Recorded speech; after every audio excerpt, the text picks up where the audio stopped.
turn my volume down. And would you look at that? We are live. Are we? 8 o'clock. Right. 8 o'clock on the nose. Did we? I said go live, but all of a sudden I'm getting I'm getting sluggish. Interesting. Yeah. No, like my connection just it says excellent connection to YouTube. Did I just started early? Like, what the heck's going on with my connection here? Yeah. That's weird. Okay. We're live, but I'm all choppy. Yeah, I'm choppy as all heck.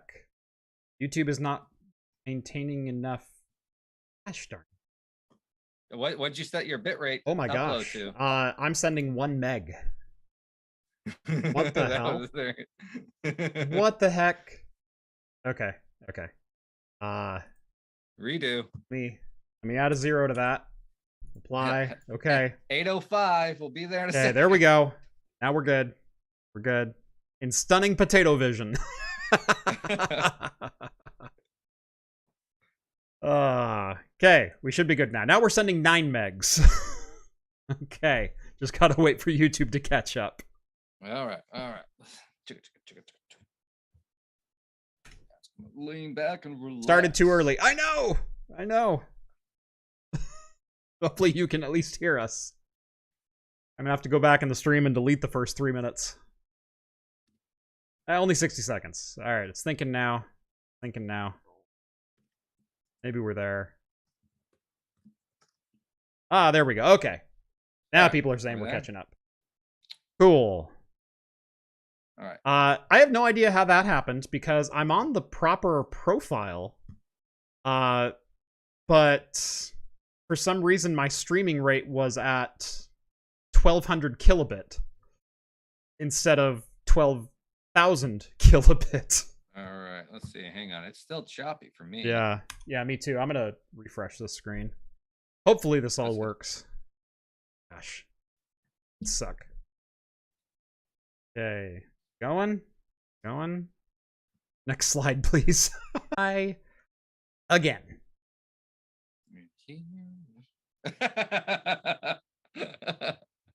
Okay. Okay. Maybe. There we go. I think that might have done it. Yay! Yay, there we go. That was Hey, faster. look. 8:05 on the nose. On the dot. Yes. Nailed it. Welcome to Talking Heads, everyone. Episode 235.1. Your once weekly live show for the latest in beer and tech news. I'm Jeff. I'm John. Welcome to the show, everyone. Thank you all so much for joining us on this Wednesday night or in podcast form over on Anchor.fm or wherever your favorite podcasts are found. If you've never seen the show before, we talk beer, we talk tech, we talk games, pop culture, entertainment, usually some style. Crap. OBS just crashed. It says we're still streaming, but I'm gonna die. So, I'll be back in a sec.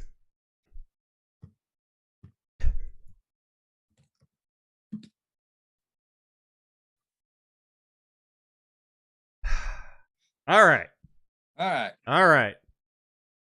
OBS, you'd better behave. Welcome to Talking Heads, everyone. Episode 231.2. Your once weekly live show for the latest in beer and tech news. I'm Jeff. He's John. Thank you all so much for joining us on when they have podcast form over on Anchor.fm or wherever your favorite podcasts are found. If you've never seen the show before, we talk beer, we talk tech, we talk games, pop culture, entertainment, usually some Star Trek. We read all super chats on the air so long as we can stay on the air. We do drink alcohol on the show, and if you're drinking along with us, alcoholic or not, let us know in the chat, and we'll give some early show shoutouts as we go along. Last but not least, if you'd like to take part in the super secret chat and the even more super secret after party, think about joining the Patreon. Link is down in the video description. As a bonus, you can get exclusive access to my Discord server, where you can chat with myself, John, Rhett, Steve, all the hosts from Talking Heads, and actually get a video feed to go along with the audio. Welcome to the show. Finally. Just when you think we had it all together. Just when I know we were talking like, oh, it's gonna be kind of cool. We'll be actually on time. Right. We'll freak everyone out. the clock rolled over to 8 o'clock, and I said, "Want to scare everyone?" And he goes, "Yeah, go for it." So I hit start streaming. 8 minutes later, we're finally on. Well, YouTube and OBS, no, like no, you can't do. No. You said 8:05. Yeah, John's on. I know what to do. We're gonna hold you to that. Yeah. Oh man. Jeremy drinking a Monster Java Loca Mocha. That's a great one.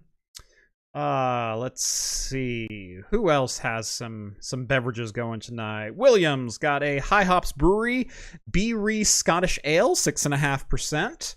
Nice. Dom, evening gents. My first beer tonight is a Dirty Bastard Scotch style. Yes. Founders, 8.5. Great beer. That is a Love that fantastic beer. Novella's got a Surly Brewing Permanent Echo Double IPA, clocking in at 9.2. John Jay's got a Bat Squatch from Rogue. Oh, nice. Yeah. Nice to see Rogue out and about. John Jay's having a raise. Ghost 1123 by Adroit Theory. Triple New England style IPA. And has a 4.2 out of 5 rating on Untapped. Look at that information. Ooh, next one down. Yeah, I just saw that. Michael's got a Rheingeist brewery, or Rheingeist, excuse me. Yeah, Rheingeist. Rheingeist Brewing Bourbon Barrel Aged Night Whale Imperial Stout, 15.5%. Does anyone have him beat tonight? No. Like I was pushing double digits, but I think that might take it. Yeah. I mean, I could. Right. I don't need to. Right. I mean, I'd have to step away for a second. I gotta go to the cellar, and there's a whole password it's a whole thing. Okay. Fingerprint scan. Right. Eye retinal. Exactly. So, GI Pilot's got a Hendrix Martini. That's a solid choice. Maddie's got a Kombucha Synergy Gingerade. That sounds good. And we'll do one more. We got Jason's got a Boneyard Incredible Pulp Blood Orange Extra Pale Ale, clocking in at 6%. I think I saw like 3 Oregon beers. Yeah. Nice. We're getting around these days. I know.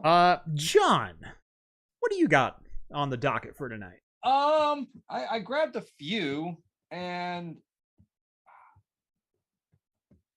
I'm gonna go with something for the theme of today, and since I already had a bunch of them, I'm gonna go with Elysian's Dank Dust. Okay. So they're I've not had that one. I have one for you. Nice. It is very aromatic. Yeah, I'm assuming it's a space dust base, and it's a space dust triple dry hopped or something like that. Probably more like hemp oil. Okay. It makes your room smell like a dispensary. If Elysian and Block 15 did a collab. No, it's even worse. Oh, really? It's way. Wow. That's why I had to get you one. Wow. Oh, even. Oh my gosh. I need you to have it, and you have to have it on film. Yeah. Like if you had this in a car for the day from a day ago, yeah, a cop would still smell it and pull you over and be like, no, you're getting checked. Right. That's pretty incredible. Well, I'm gonna stick with the theme of Oregon beers that was parading around through chat. From Seal Rock, Oregon, Wolf Tree Brewery.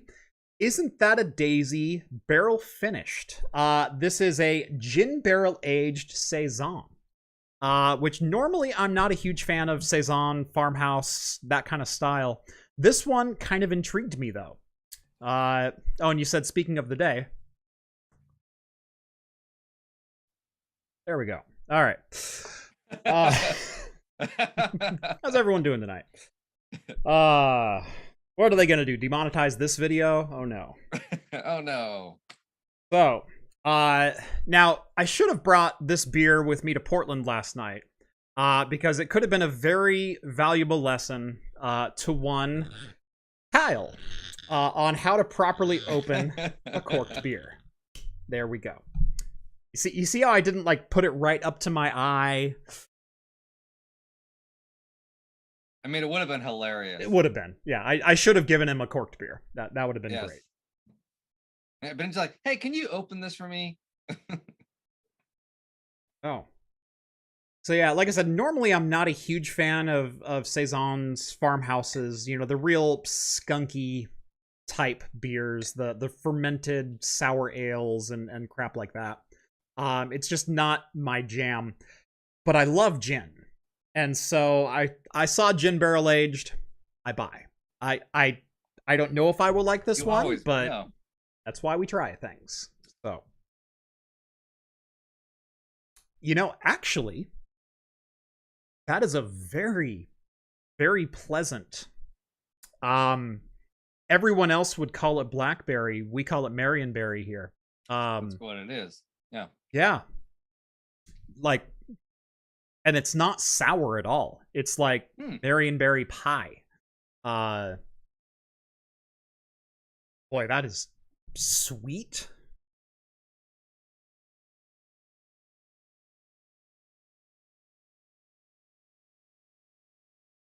I'm a fan. Really? Oh my gosh, I'm a fan. Really? Wow. I could have swore I had that one, and I looked it up and didn't. But yeah, I might have to go pick it up. I like a gin barrel sage. Have you ever had Gigantics? I think it's their Ratchet IPA or something like that. Monkey Wrench IPA. It's Monkey Wrench. Yeah. Aged. Yeah. Yeah. The gin barrel aged IPA. Yeah. That was pretty good. Yeah. This one is. It hits you kind of light at first, where it's really light on the tongue. The back end gets heavier though. It's a really weird sensation. But that fruit sweetness, and I mean sweet, not tart, not sour, not aged ale fermented, just like sweet blackberries, kind of opens up into like this Pilsner kind of style towards the back end of it. There's definitely some juniper poking through the middle and end of the flavor. Super well balanced. Like it's complex, but without being like, yeah, it's just a farmhouse because it's skunky. We'll tell everyone how much you pay for it. I picked up this bottle for $2. $2. Because I love my local bottle shop, because if something sits on the shelf for more than like 4 weeks, they clearance everything out, and it's usually sub $2 a pint. So I got cans that have been on the show before for 50 cents for like a pint of sometimes not great, but sometimes pretty decent. Yeah, you're like, for this price, I don't care. Right. You know? And then that is kind of the nice part, because you're like, it was 50 cents or $1. I don't mind dumping this and just grabbing a new one. Right, exactly. You know, for 50 cents, I'll try anything. Yeah. Won't buy a pickle beer, but come on, I got a new one. I got a new one in. You gotta come over and try it. You need to talk to Rhett, because Rhett went to a tap house out by his place recently, and I guess they had a pickle beer, and it was a pickle Pilsner, and according to him, it tasted exactly like a cheeseburger. Interesting. Like if, because I have the interesting about the two beers I got is it's a pickle and mustard, and then I also have a cheese flavored beer. So really all I need is like a hamburger or a beef flavored beer and a wheat beer.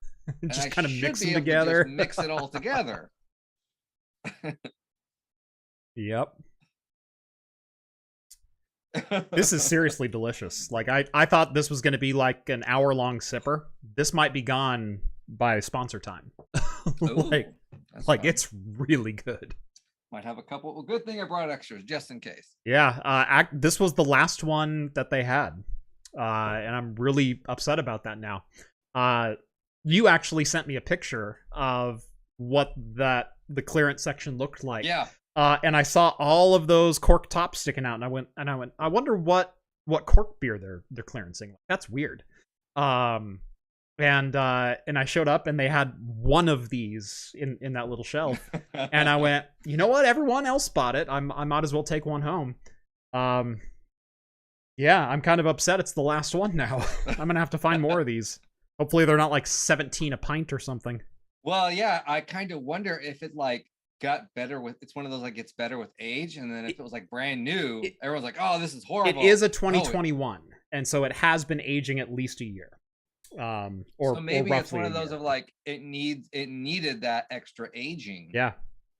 To just, you know, sometimes you can have that fresh beer and it's just it needs, and you know, it just needs to age. The last couple of Goose Island bourbon counties. Exactly. Yeah, they were a little young. Good, it's fresh, but it's yeah, young is a good way. Yeah. Yeah. All right. Cool.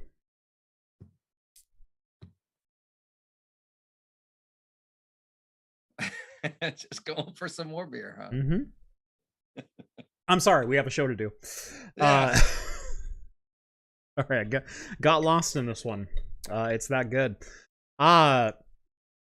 So recently I did a review of a Supermicro server that was one of the first Ice Lake boards that came out. One of the now this has been around for one generation prior. I'm trying to remember what was previous to Ice Lake. Was it Cascade Lake? Was it? I don't remember. Anyway, they introduced a second generation feature with Optane DIMM memory. That is persistent memory. Excuse me, persistent memory modules that you plug into a standard DDR4 slot, and it's actually Optane memory that runs at memory bandwidth speeds. So DDR4, 3200 transfer. Incredibly fast, way faster than we think of NVMe drives. Like we're talking in the 10 gigabit per second realm, or sorry, 10 gigabyte per second realm of storage. And you can get these modules up to like a terabyte in size. And so in one of these servers, you could install 4 terabytes of Optane storage. That is faster than anything else you could put in there. And use it as cache disk, or disk caching and things like that. But this has been an Intel-only technology. Obviously, it's Intel CPUs, Intel Xeon, Intel chipset motherboards with Intel Optane memory. That is until Kestrel introduced to the market a PCI Express add-on card that utilizes an Intel FPGA to interface with AMD and ARM-based systems. Ooh. So you can, in a 2-slot PCI Express X16, drop in up to 4 Intel Optane persistent memory modules and have them work over the PCI Express interface with AMD and ARM-based servers. Now, obviously, this comes with the limitation of it's not as close to the CPU. There's more latency. It's not as fast as straight-up DIMM modules would be. But the latency is a lot less than you would get off a traditional NVMe cache disk. And this is a really interesting method of doing this, because these Optane modules only work with Intel 2nd and 3rd generation scale CPUs. That is the Intel Gold, Platinum, Silver, the weird ones. And allowing them to run on competitive hardware, especially when you look at AMD Epyc Milan as a potential platform, or what is that, Alibaba's 128 ARM core that's coming out within the next year or so. That's a pretty enticing proposition to be able to utilize some super fast, low latency Optane storage on platforms that have better per core performance, better efficiency, and a lot more PCI Express lanes at your disposal. Now, the only thing I didn't see a price or anything like that on here, and I don't remember when you reviewed yours if you talked about the price. Optane DIMMs. Did you say you got yours used? No. Mine came in with. So I actually didn't review the tech itself. I didn't have access to a persistent memory module. But the server was capable of adding persistent memory modules. I talked briefly about the technology in that review video, but I haven't had firsthand, like, hands-on experience to it. I'm hoping sometime within the next couple of months, maybe to be able to get my hands on some of that type of stuff. I've been working out a few feelers, so to speak. Yeah, hopefully in the very near future, I will actually have hands-on with some Optane PMMs, and we'll see what it does. But you get PCI Express Gen 4 interface, and like I said, you can put up to 4 DIMMs onto a single carrier card with an Intel FPGA. You're talking about bandwidth upwards of 80 gigabytes per second. Just with slightly higher latency and slightly less bandwidth than you would have to DDR4 DIMM. There is a translation penalty not running on a native Intel chipset, but it's not terrible. At least that's what Kestrel claims. Really, really cool technology. Now again, there's some closer hardware tie-ins that Optane is capable of, that like memory sharing and things like that might be a little bit trickier to implement on a PCI Express card for a server that wasn't designed to run Optane DIMMs. Yeah. But the fact that you can use them as a standard cache card is pretty intriguing. Now, you're correct. There was no price mentioned. This is one of those if you have to ask, you can't afford it type deals. Well, yeah, and I was also looking at the power consumption too. It's 75 watts, and then if you want to accelerate, it's 100 watts per unit. Yeah. It's like, wow, that's a bit. Yeah, I have an eBay search right now that fills my email with certain search terms that I'm looking for. Like if I'm looking for a specific camera lens or a specific model of graphics card or something like that to come available, I get alerts when things are posted. Just to let you know, an Intel Optane 512 gigabyte DIMM running at 2666 is $600 used. That's for a single DIMM. Okay. So if you want 2 terabytes of Intel Optane DIMM storage, just the modules, not the carrier card, just the modules are going to cost you $2,400. Probably. Yeah. So, yeah, again, it's one of those like. Yeah. It's not going to be for your home server. It might be for mine. Oh, well, that's good. For the average person, maybe. For Jeff, for sure.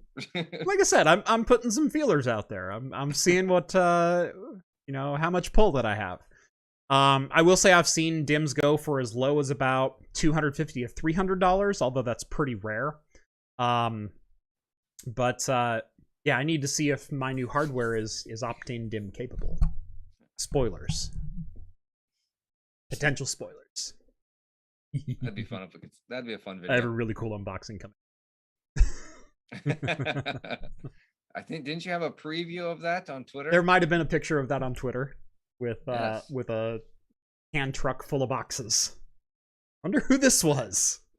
I don't know. It's a mystery. I don't know who possibly could have sent me 4 boxes. It's because it's not on the box. Yeah. Technically, it wasn't on the box. It was just on the tape. Oh. Yeah. Should be a lot of fun. And like I said, I'm hoping to take a look at some Optane DIMMs in the very near future. Whether I have to buy them or not. So, we'll see. In other news, this one I'm a little split on. Yeah, I was that way too. This is a very, very interesting article, and you can read it like 3 different ways. Now, everyone knows I am all about the right to repair, anti-soldering of memory and graphics chips and CPUs and whatnot into laptops for the sake of saving 0.5 millimeter. The thinness is a red herring argument by a lot of manufacturers. Like, we're trying to get it down to, 0.6 millimeters or 6 millimeters instead of 6.3. It's a misdirection to say, we didn't want you to upgrade this and keep it running for the next 7 years. Instead, we'd rather you buy one every 3.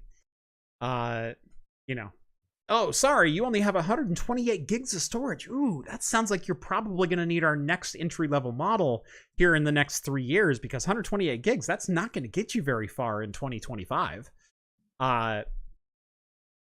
Every manufacturer is guilty of it at this point because Apple got away with it.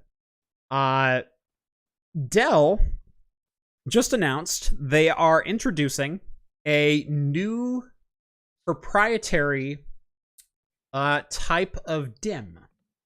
Yes. So this is a DDR5 memory module that is going to be a compression attached memory module, or a CAM instead of a DIMM. It is a slotted card in a very proprietary format. And the idea is, this is a single expansion module that is not soldered onto the board. Instead, it slots into a socket, and it has on it dual channel DDR5. Yeah. Which I find fascinating. Now, Tom's Hardware, no offense to them, their first inclination was Dell is using a proprietary module to lock out user upgrades.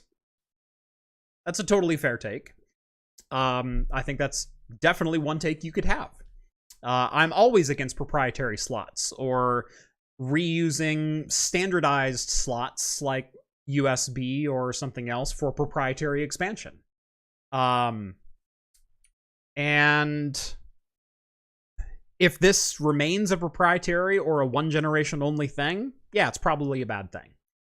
On the upside, you can look at it as Dell is probably saving money by not having to solder on DDR5 modules directly onto a single logic board and sell variants or different SKUs of logic boards that have different memory amounts on them or different solid state storage amounts on them.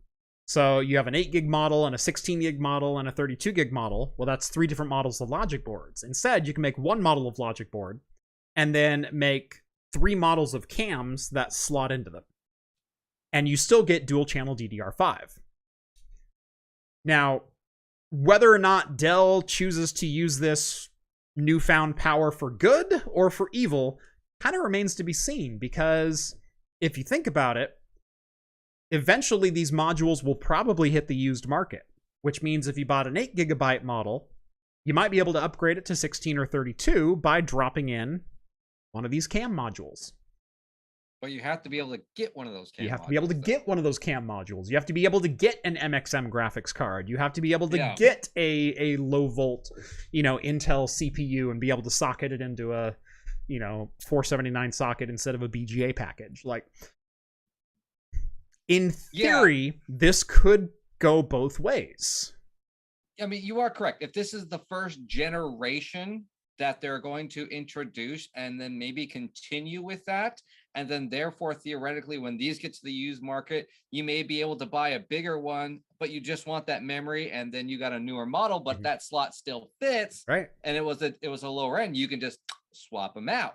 Theoretically, if that's the way they're going. But like you said, if it is a one generation and they're like, look, it failed, no one bought it because there's a big hoopla that it's technically currently right now upgradable.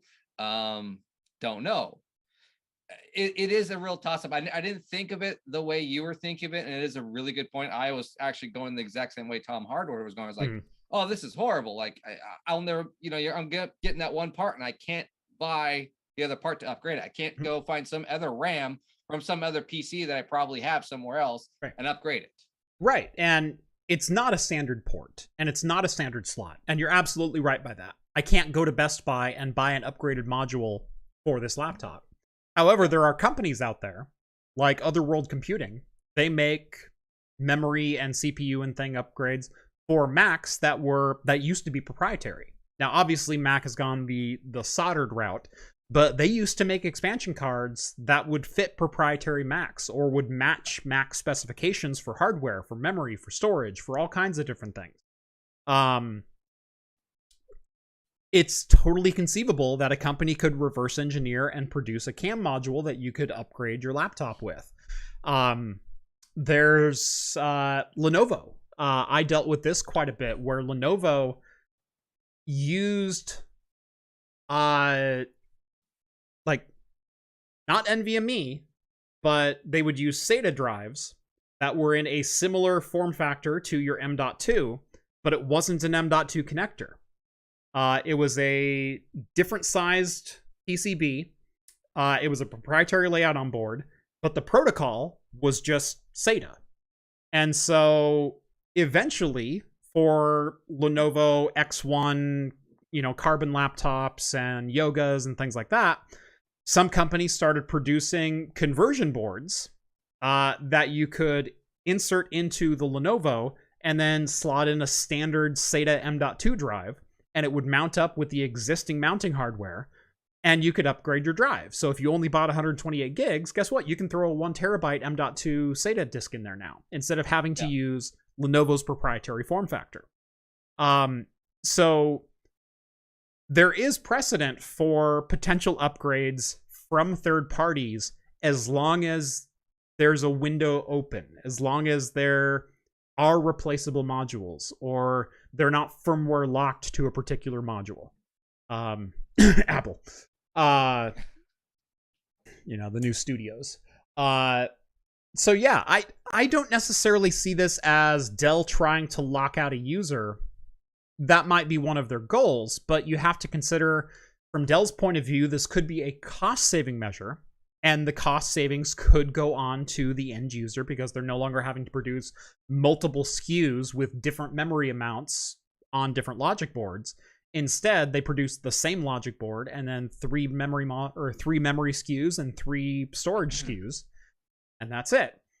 Yeah. Also, if this starts to push towards an open standard, you could have more and more PC manufacturers buy into this standard and start using it themselves. And dual channel DDR5 on a single module is very intriguing. It is a very intriguing solution for what has been a solder only approach. There's less engineering that goes into socketed systems. You don't have to lay out your motherboards and try to figure out, circuit board layouts with all the memory modules that you need to fit on there. Instead, you do your layout for the memory, and then you trace those back to the CPU with the socket.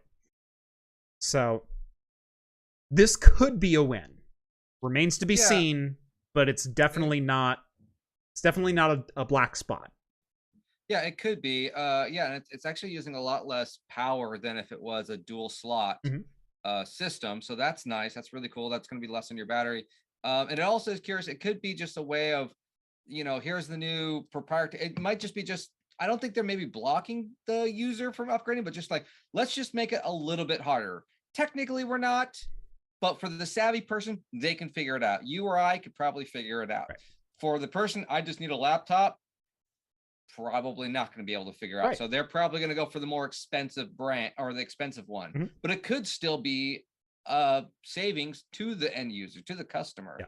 So maybe they're seeing it that way. So we'll have to see when it comes out exactly what's going on. So the way you actually put it is now I'm a little more intrigued, where beforehand I was actually kind of like, oh, screw them for doing this. It's kind of really crappy. Yeah.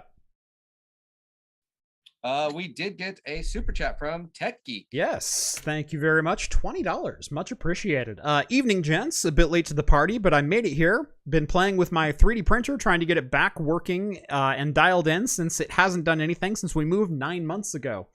I love my 3D printer. I've done so many cool things with it. I've designed a number of parts. You saw the ITX motherboard tray that I designed to fit into the Xbox with the proper height that I needed. Yeah, lots of fun stuff. So as a former CNC operator, I love getting back into that mindset and dialing in your slop, and it's just fun. I've always enjoyed both additive and subtractive manufacturing. It's a heck of a lot of fun. So good luck to you, good sir. Hope it all works out for you. Hope you're able to dial in those thousandths and enjoy. Gearling says, just finish upgrading my rack. It is ready. Very cool. Can't wait to see your new and improved rack. See, you know, not everyone can fit a rack at home, and it's a great thing that we have a sponsor that might be able to help you out with that. Right. Today's video is brought to you by Linode. If you've ever needed to host your own servers, whether it be for home or business use, but don't have the resources to invest into hardware, power, cooling, or even space, why not let Linode host them for you? If it runs on Linux, it'll run on Linode. That includes the software for most of the tutorials on my channel, like how to run your own ad-blocking recursive DNS server, VPN gateways, your own cloud-based Plex server, and more. With shared CPU plans starting at as little as $5 per month and scaling up to as high as you need to go, you'll be able to find a hosting plan that fits your needs. Even if you do host your own servers, you can use Linode to keep a backup off-site, because remember, RAID is not a backup. Linode also recently announced they are the first alternative cloud provider to have NVMe block storage available to all customers. In September, they began rolling out NVMe drives to all 11 of their global data centers. Best of all, storage rates will remain at the same low price they always have been. Visit linode.com/craftcomputing and get a $100 60-day credit just for signing up for a new account. That's linode.com/craftcomputing, and again, a huge thanks to Linode for sponsoring today's video, even when today's video happens to be audio only. At least for the first 8 minutes. Yeah.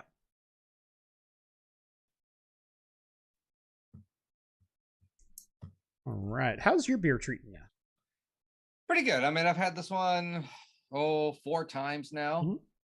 So I still can't get used to that aroma of just how potent it is. I'm really looking forward to it now.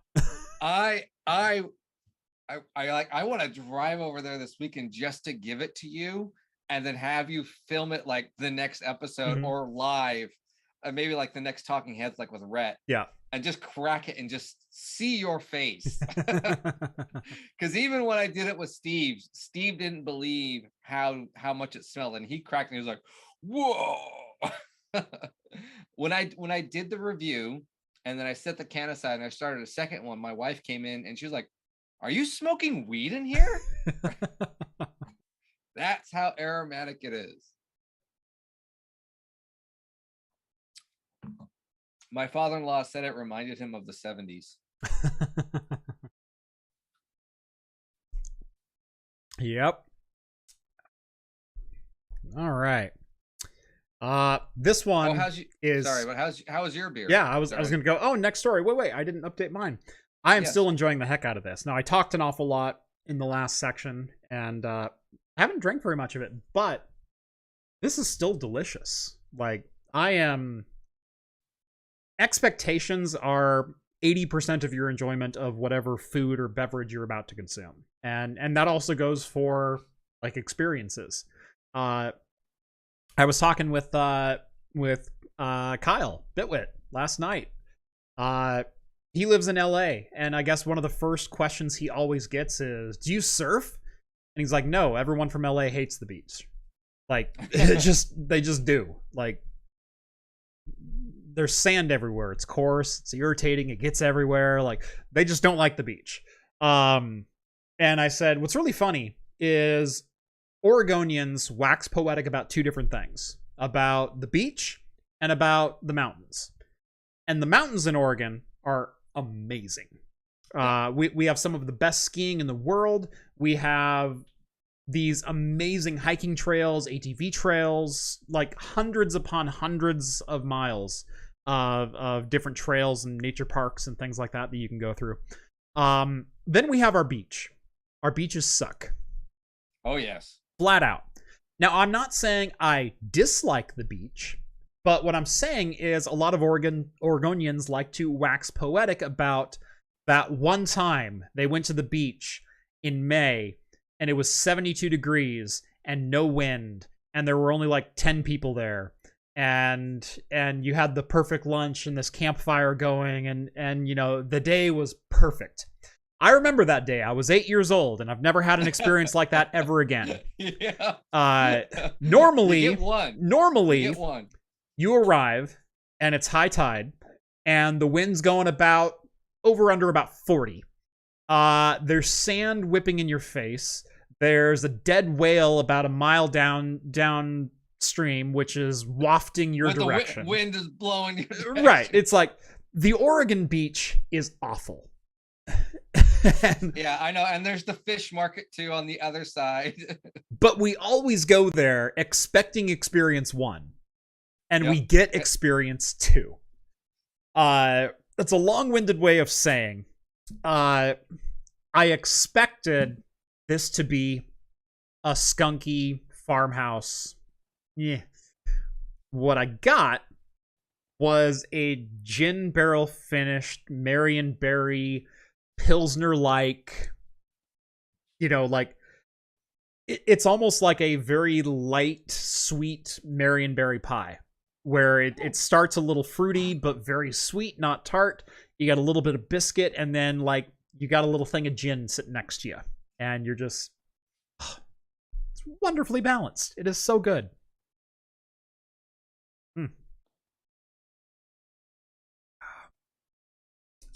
So good. Is it really a beach if the sand is actually gravel? A good chunk of Oregon's beaches are actually sand. There are some that are like riverstone and gravel and things like that. That's actually the exception, not the norm. The norm is sand or coastal cliffs. That's the other option. There's that, or half sand, half grass still. Yeah. We have a lot of dunes and grass and things like that. Yeah. But no, the majority of Oregon's coastline is still sand. Yeah. We got a couple of good breweries on the coast, though. Oh, absolutely. So you get worst case scenario on a bad day, you go hop in a brewery, watch the storm go by. If you're ever looking for a good view, Fort George and Pelican both have great views of the beaches on us and great restaurant food. Fort George, top of the hill, 7th Street in Astoria is one of the best views you can imagine. It's great. Yeah. So that's always the nice part is a lot of the restaurant and foods always have big windows for the view, and if it is a bad stormy day, it's still very pretty to watch. Oh yeah. I will say I love going to the Oregon beach. We go to Cannon Beach or Seaside or a couple others. We'll go in like February when the storms are rolling in, and we'll get an oceanfront view just to sit by like a fireplace with like a whiskey in my hand and whatnot and just watch the storms roll over. That is one of my favorite ways to experience the Oregon coast. And then you go out and you get some amazing seafood for dinner and whatnot. And you go back to your hotel room and you're just sitting there sipping. I'm good. It's amazing. Yeah. That's how I like to watch. Yeah. Yeah, I know. Sometimes I don't even like the sunny, hot coastal lines. When my brother lived in Florida and we'd go there, I'm like, yeah, this is cool, but honestly, I'm kind of hot. Yeah. I do remember. So I said I've only had like one good experience on the beach. No. I've had many good experiences. I practically grew up on the Oregon coast. We had family over there. We went over there all the time. So I spent multiple months of my life on the coast. But there was one day, just maybe 5 years ago or so, where I think we all decided to go and and we went to Seaside, and our plan was to just visit the shops at Seaside, because they've got this couple strip malls and a convention center and whatnot. And it's always a good time. There's an old arcade and an old candy shop, and it's just fun. Yeah, you do all those little trinket shopping. Exactly. Yeah, they've got a couple antique rows. They've got some trinket stuff. They've got t-shirts, and it's just fun. So we went there expecting to just spend the day at the shops. We get there and they were expecting rain, and so there's no one there. We were driving there, and it just kind of clears up on us. It's oh, that's kind of nice. And by the way, these shops are on this boardwalk that walks straight out to the beach, and it's one of Oregon's best beaches. It's hundreds of yards from the end of the boardwalk to the ocean itself. So you've got tons of sand and tons of room to spread out and have a great time. We're well, let's go check out the beach. So we went and parked, and we got out of the car, and it's 78 degrees. By the way, this is March. We just came from the valley, and it's 42 and raining. It's 78 degrees. There is zero wind. There's 10 people on the beach besides us. We're screw it. Let's get lawn chairs and a couple of beers and just relax. And so the kids are off digging and, building sandcastles and stuff. And yeah, I took a nap. It was amazing. So yeah, you can have that day on the Oregon beach. Just not often. Speaking of being somewhere else, there's a new story going around about why you should be weary about VPNs. While VPN, in theory, is great for protecting your privacy, so is HTTPS. HTTPS, for those who don't know, is hypertext transport secure. It is an encrypted link between you and the website that you are visiting. When you go to your bank, it's an HTTPS website. Practically every website you visit these days is based on HTTPS. Basically, well, at least the payment section should be. If you hit pay now, right, and it says HTTP, do not continue. Yeah, back out.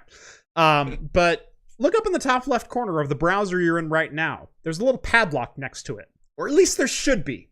There's a little padlock right there. And if you click on that, it'll give you the certificate information and the security information and the current encryption that's being used by the site you're on. And it tells you if it's secure, and it tells you if you get notifications, and it tells you what cookies are in use and everything else. That's a good connection. What that means is no one between you and the website you're on can see what information is actually being transmitted back and forth. Now, a third party who is observing this traffic will be able to see that my traffic right now is going to studio.youtube.com. What they won't be able to see is the context of that traffic, what is actually being transmitted, unless they have a secure root certificate. Now, there are a couple different ways that certificates can work. If you are, let's say, at a facility that provides public Wi-Fi, and I'm not talking like your mom and pop shop, because guaranteed that's a Comcast business router. Airport, basically. Right. Yeah, let's say an airport. Let's say a hotel or convention center. Like a big facility that provides campus-wide public Wi-Fi. In those instances, typically their Wi-Fi systems will include a root certificate. That root certificate is able to parse the traffic that you are sending to and from a website that you're visiting. So basically, it acts as a man in the middle. And it's a legit man in the middle because they don't want to be held liable for any traffic that's being transmitted that's not legal.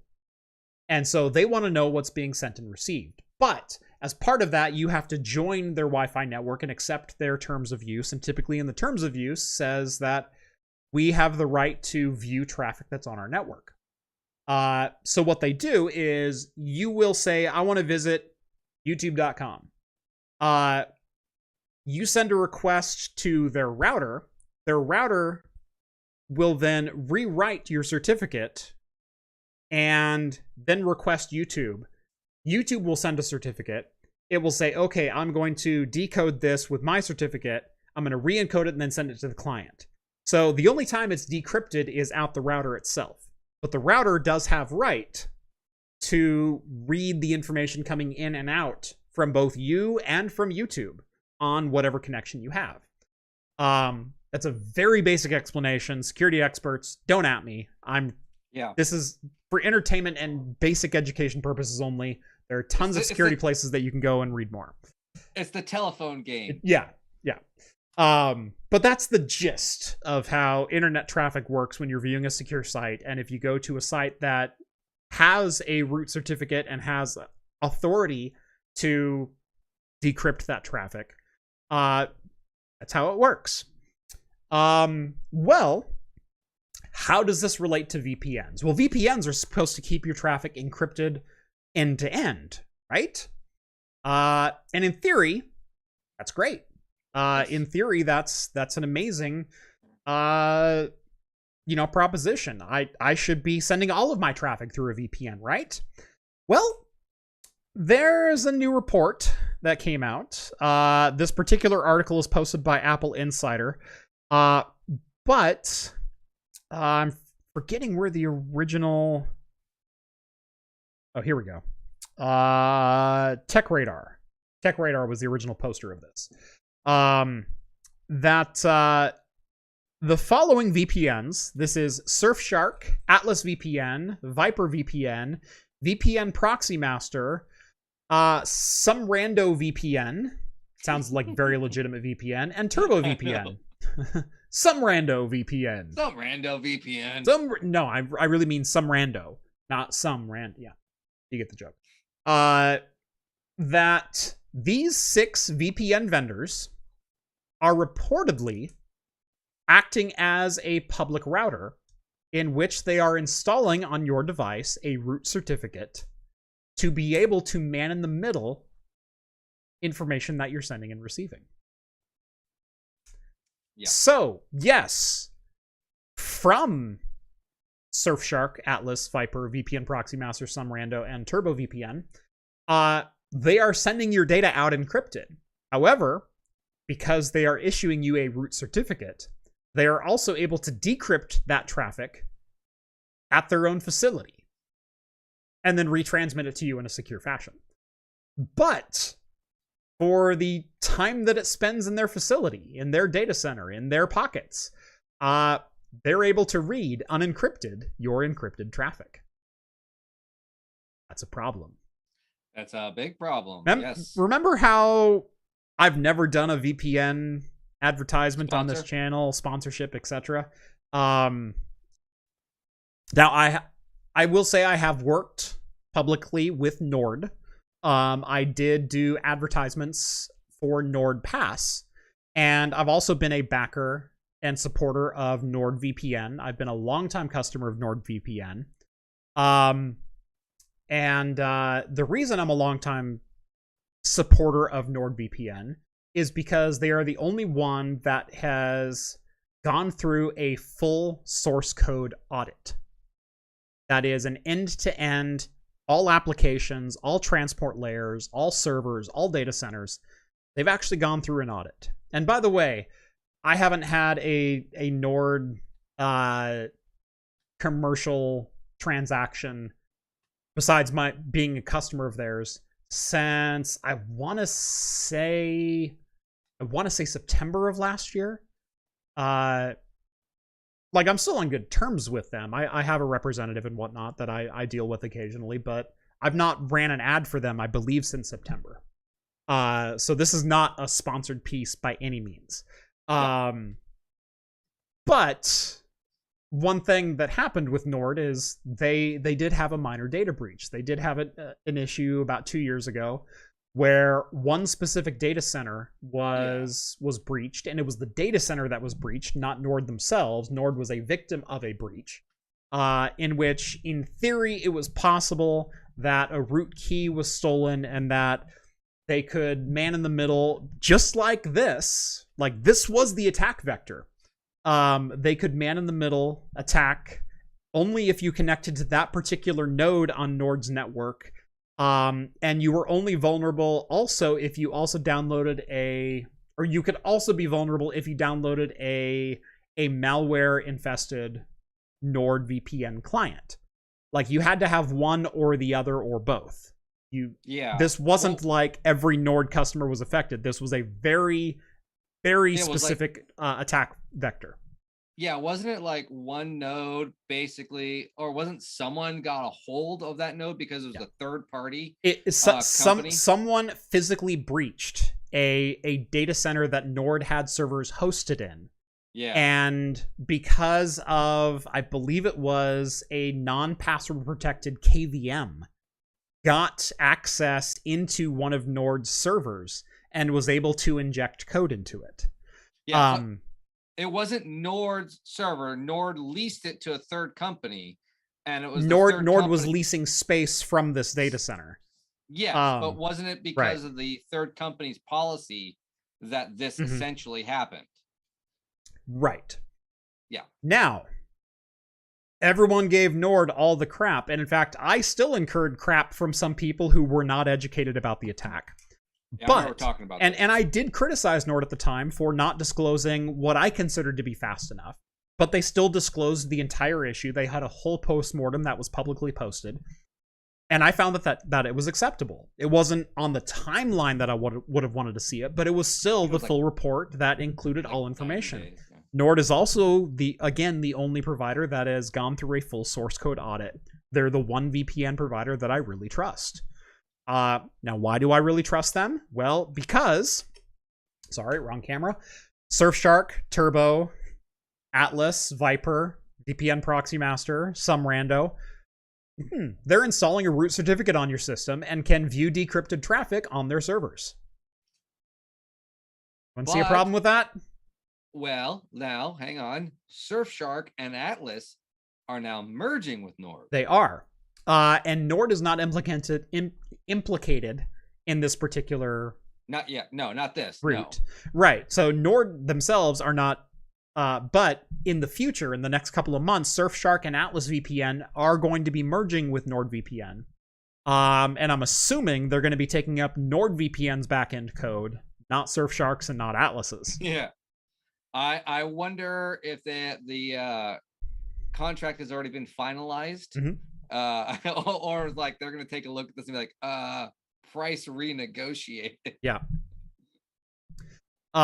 So a representative for SurfShark did reach out to TechRadar and said the issue has already been addressed on the Windows-based client. The Mac version was not addressed, nor were any OpenVPN protocols addressed. But yeah, this is kind of an egregious security breach and an egregious breach of trust if you are one of these VPN providers. This is not an acceptable way to protect customers' data by ensuring that you may have unencrypted access to their data as it enters your servers. That's the opposite of what you said you should be doing. Yep. And it is frankly unacceptable. Unacceptable at the best, and straight up fraud at worst. It's why I don't do business with VPN providers, unless they're able to provide me with a full source code audit. That is, like, I receive requests every day from pretty much every provider on this list and add 3 dozen more. to, hey, we'd love to work with you. And I said, hey, I'd love to work with companies that are fully legitimized and actually do what they say they will do with customers' data.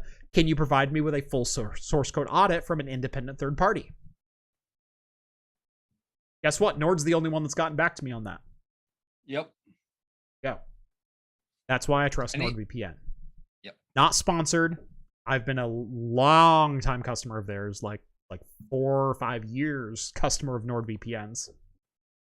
And they check all the boxes that I need them to be checked to be an individual customer of theirs. So, be wary of VPNs. Especially the stupid free ones. Right. I probably shouldn't even say this, but the advertising that most VPNs do is keep all of your information safe.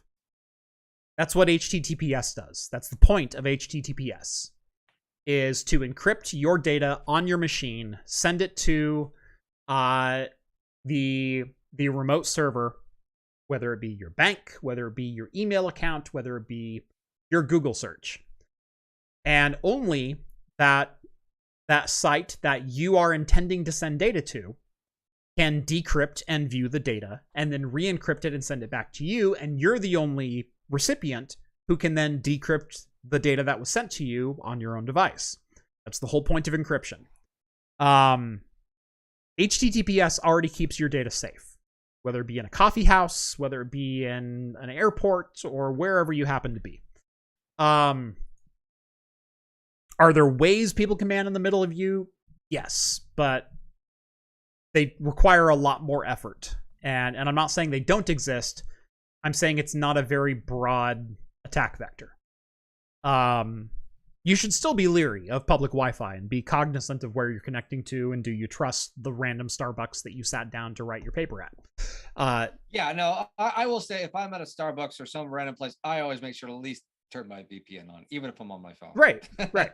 And that's primarily why I do it, but it's not this doom and gloom. If you check your bank account at a random Burger King Wi-Fi, that all of a sudden Burger King has your bank account information, because that's patently false. Yeah. What it does protect you from is, let's say you got onto some seedy website and downloaded all 6 seasons of Breaking Bad. Well, now your ISP can't tell what you downloaded or where you visited, especially if you're not using their DNS servers when you do such. Yes. So I can't advertise that, but that's the purpose of a VPN.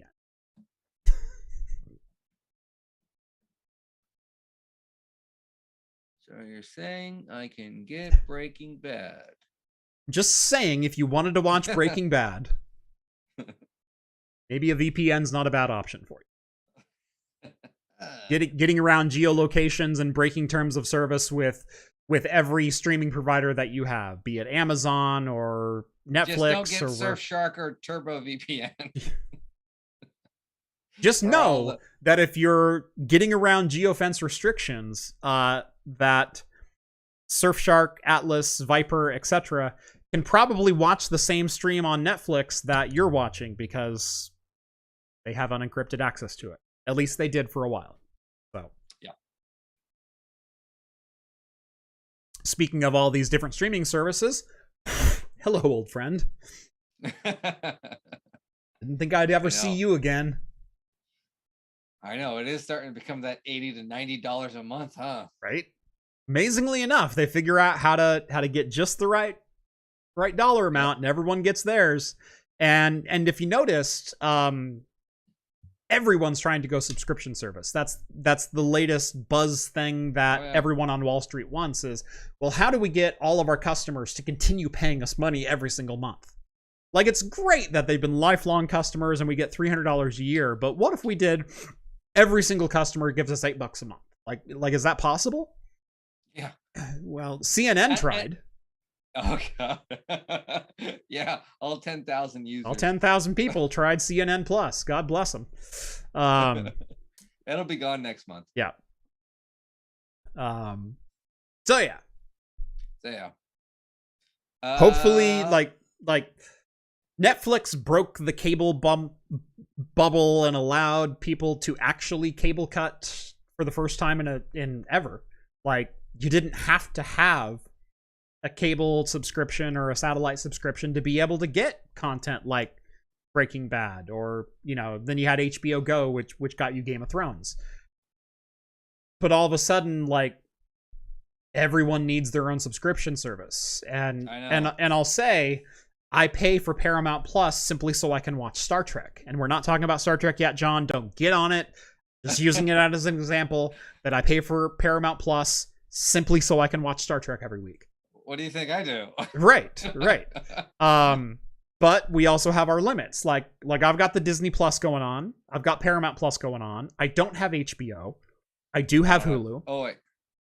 I don't have Hulu or Netflix, but I do technically. I know some people that do, right, that don't mind sharing. Right. So I have Hulu, Disney Plus, and Paramount Plus. Those are the 3 that I pay for. And I limited myself to 3. I said I'm not doing any more.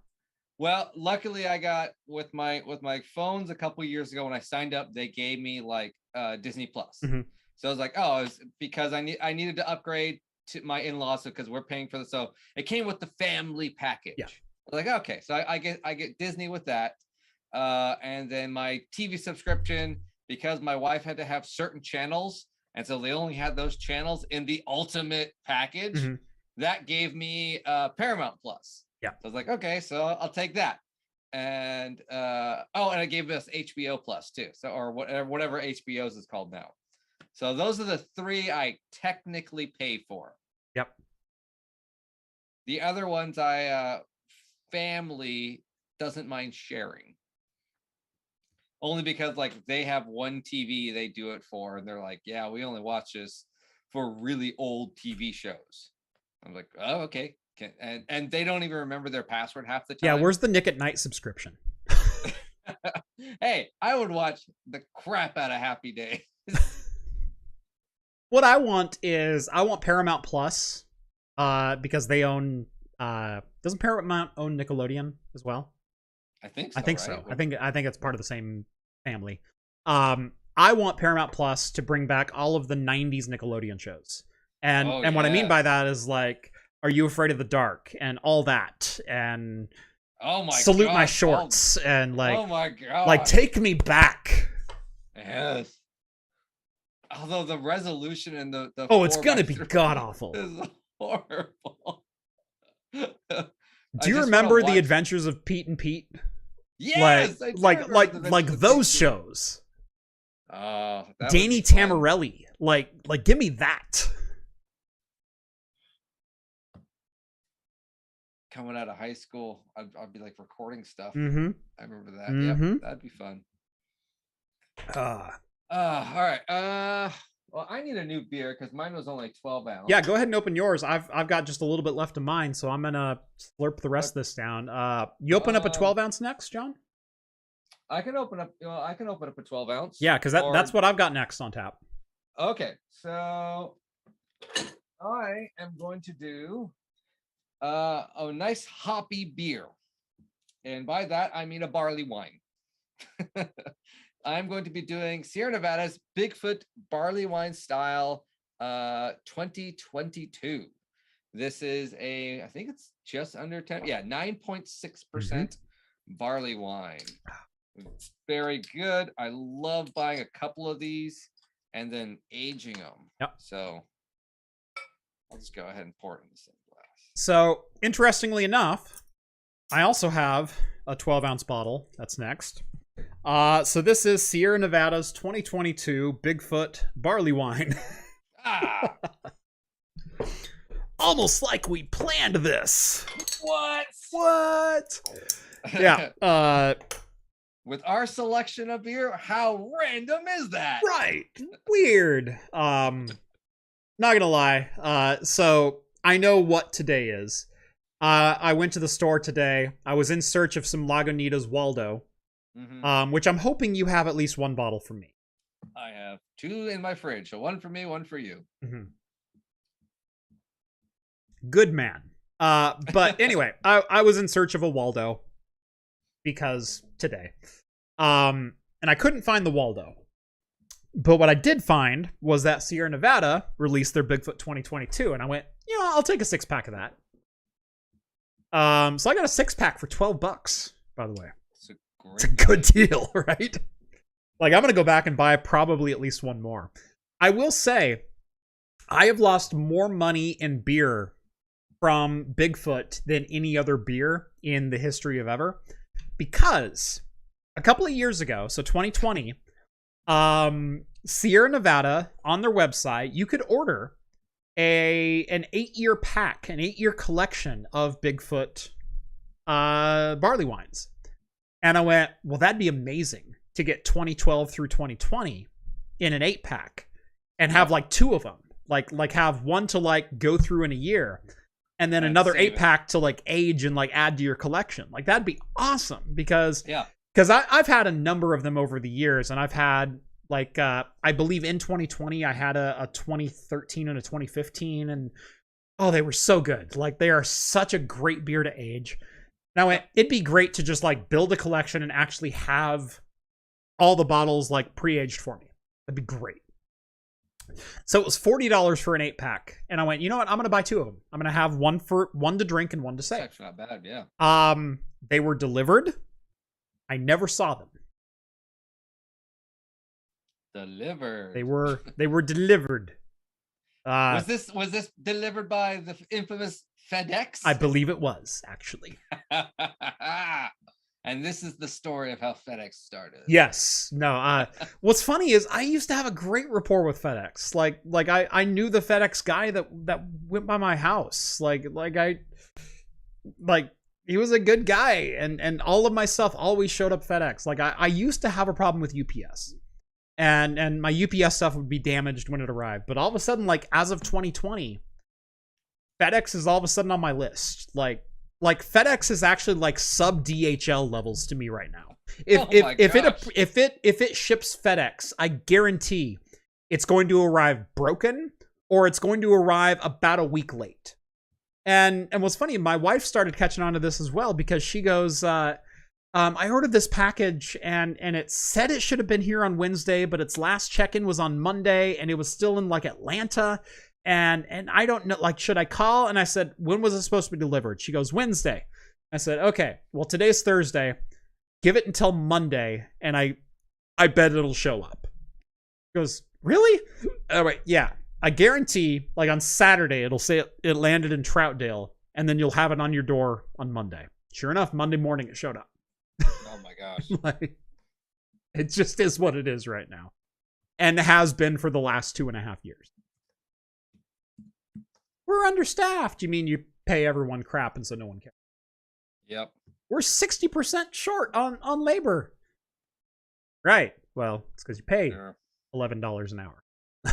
Yeah, I know. When my neighbor or my neighbor's kid is making $15 an hour to flip burgers, trust me, they're gonna flip burgers. Mm-hmm. And not work crappy hours in a unair conditioned warehouse sorting boxes for you, where your vans only have a fan, right, and no air conditioning. Right. And then you're making them work 10 to 12 hour days. Yeah. Yeah. So yeah, that was actually one of the first issues I ever had with shipping, like, for craft computing, because I bought that as a business expense, because why not? And investment for the and it never arrived. It said delivered. It said dropped off at my doorstep. I don't have those boxes. You should complain to Sierra Nevada. Yeah, I thought about it, but it was right around the time that I was resigning, that I was retiring, that I was going full time on YouTube. And I had so many other things on my plate that it was like 3 or 4 weeks before I realized that I hadn't actually received it. Because I ordered it, I believe sometime around April of 2020. And I'm like, yeah, this sounds fun. You know, like, we'll get my whole pack of Bigfoots, and I'll finally able to like compete with John as far as like the legacy of Bigfoots goes. I know yours goes back to like 07 or something like that. I had 08. Yeah, okay. So it's like, but you know, finally I've got like, you know, here's my collection of Bigfoots. speaking of that, sorry to go. I know we got to get to a couple of articles. We got a couple more, but we got time. But do you remember early on in the craft computing days, we took a road trip to a particular place? We need to do that very soon, again, because that place is closing down permanently, and they are releasing all of their cellar. What day is this? It's going to be like a whole month-long event. John, did I stutter? I want to know what day they're opening the cellar. All right. Well, I will go do the first day. So yeah, I think we should do one more of those. We got to 6 a.m. Carl's Jr. We got to do a beer vlog. Beer vlog is coming back. A beer vlog is coming back. Where it started is where it's going to begin again. Yes. Yeah. We could probably get everyone this time too. I bet we could. Yeah. Oh, that would be fun. I think, yeah. So like, as soon as I heard that, because it's not because of, lack of sales. The guy's just, he wants to retire. Okay. So, well, it's good that it's not like declining business. It's just more. No. He's like, I want to just retire. Yeah. So for those who don't know what we're talking about, I want to say 2018. This was. Yeah. John and I did a beer vlog, and if you search on Craft Computing's channel, beer vlog, you'll find it. And what it is the Corvallis Homebrew Shop. So Corvallis, Oregon. Once every 6 months, they would open up their cellar. And their cellar is the perfect temperature for aging beers. And so this is a guy who owns this shop, and he would buy cases upon cases of rare beers, and he would just cellar age them. And once every 6 months, he'd go through and he'd go, we'll bring this bottle up, and one of these, and one of these. And he'd lay out like 2 or 3 like Costco tables, like the 4-foot tables in the middle of the store. And he just like sticker price them. And so you get them for the sticker price, but they're like 8 years aged at proper temperatures. Yep, and perfectly taken care of. Right. And so from one beer enthusiast to another beer enthusiast, you wanted to, and it was a 1 day only event, 1 day every 6 months. Yep. And so that was a shop and an event you wanted to be at 7 a.m. when he opens. Oh yeah, it was like 2 hour. Everything's gone. Yeah. Those tables are cleared out, and every time John and I went, it was like $350. We spent a lot each. I remember that. That was fun. There were so many good beers there. I think in that video I only spent like $200. I think you were still at $350 or something like that. I think I was, yeah. But we left with like range. 4 cases of beer. It was fun. Right. It was at the time you were in the downstairs studio in your original house, and all of our bottles took up your whole desk. It was the whole table. It was just stuffed full of bottles. It was amazing. But yeah, we absolutely have to do that. Yeah. So I think it's not going to be for like another month, though. I think he says it's May. Okay. So we got a little bit of time. So we can plan it out for everyone. You let me know what day, yeah, and we will make that happen. All right. That story just reminded me. It's like, oh, I have to remind Jeff of this because I know you're going to want to do it. Right. And even if it's going to be a bad video, the beer vlog started with John and I getting into a car at 6 a.m. and driving an hour south. And what was really funny is we got there too early even. Yeah. And so we had to go to Block 15's tap house, and I had an old fashioned at 7:15 a.m. It was a horrible old fashioned. It was a horrible old fashioned. And then John goes, "Oh, they have KBS on tap. Yes, that's right. Like we should get KBS." But the line that the KBS was fed through like had like a habanero beer through it before, and so it was this weird like maple syrup and habanero pepper. It was the weirdest flavor, I know. God, You it were was like, this is supposed to be good. I'm like, yeah, it's really good, right? You're like, no, "Try this one." John. What The hell is that? Right. But it made the trip memorable. I'm not gonna lie. Oh, it did. And I remember coming out of the beer shop at like 8:15. Like, oh yeah, that made buying beer a little bit easier though. We're like, yeah, why not? Yeah. All right, why not? Yeah. Why not? Yeah. Oh, it was so good. Yeah, that was such a fun trip. And yes, we will cap off his retirement with another said trip. Yes. And this time I've got an expense account. Yeah, I know you're gonna outdo me. This is a write-off. Let's see. Before it was like, man, I'm gonna get home and my wife's gonna yell at me and like, yeah, that's your beer budget for the next 2 months. Now it's like, no, this is my beer reserve for the next 2 months. Like, this is an investment into content.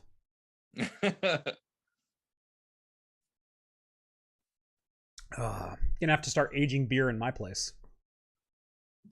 You know, I have actually a nice big, I say crawl space under my house. The shallowest it is, I can still stand fully upright. I don't know if you've seen my crawl space, John. No, I have. I was. Oh, that's right. That's right. Yeah, you have seen it. Yeah, when you moved. Yeah. There was one particular incident that. Yes. Yeah.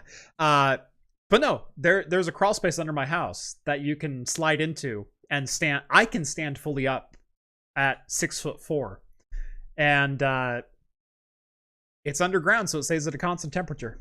Like I could totally have my own personal beer cellar. Oh, and there's actually a slab cut out in there, just like a concrete, like 6-inch slab sitting under there. You just need a couple of those metal racks from Home Depot or anything. Boom, boom, boom. Yep. I could have my own little beer cellar. You could. Why don't I? I don't know. And you could, you know, what you could do, just have a live stream always posted at it. Just point a webcam at it 24/7. Just point a webcam 24/7. Jeff's cellar. Sign up for notifications whenever there's movement. Yes. Oh, he's grabbing it. No, he's just adding 6 more. Damn it. The people sit there. I know you got this beer, Jeff. Go get it. Yeah. Speaking of sellers and things coming out, NVIDIA and AMD, both of whom you can find on shelves again. What? Now, this story is gonna be a little bit of a double-edged sword because it's gonna hurt. If you've had to buy a graphics card in the last 12 to 18 months, it's gonna sting a little bit. So RTX 3000 series cards and AMD 6000 series cards are starting to appear just on store shelves. Like, you might be able to walk into a Micro Center today and just buy a graphics card and not pay $1,500 for a card that should cost $800. You know, it's been a long time since you could get a graphics card at retail price. But I will say for the last couple of weeks, I've been able to buy graphics cards on Amazon for the price they should be selling at.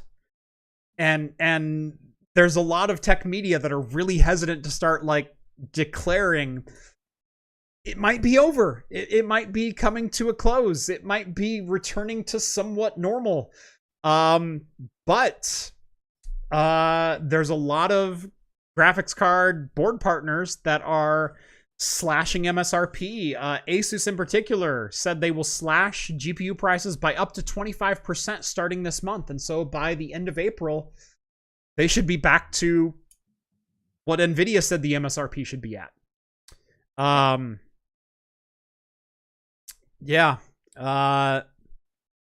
So if you've been waiting for a graphics card, if you've been on the fence about upgrading, if you've been needing a new PC, May is going to be a pretty good month.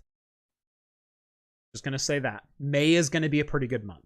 I don't know how long it'll last, and I will say this, that through a number of different grapevines, I have heard that the silicon shortage is on its way out, but the raw materials for producing PCBs may just beginning.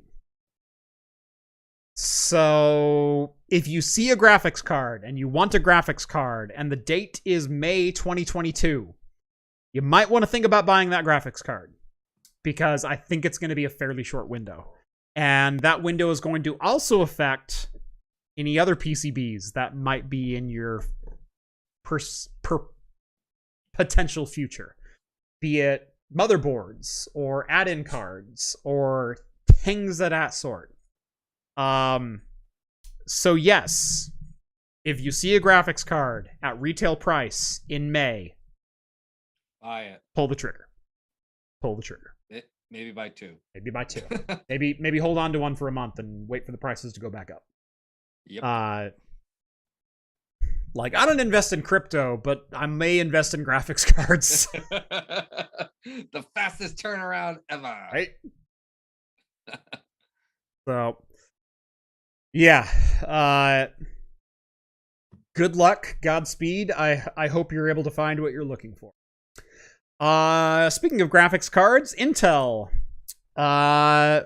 Some of their discrete graphics cards, and in fact, a desktop level discrete graphics card, not just like a 10 compute unit little laptop level thing, but an Intel A770 ARC graphics card has been spotted on Geekbench.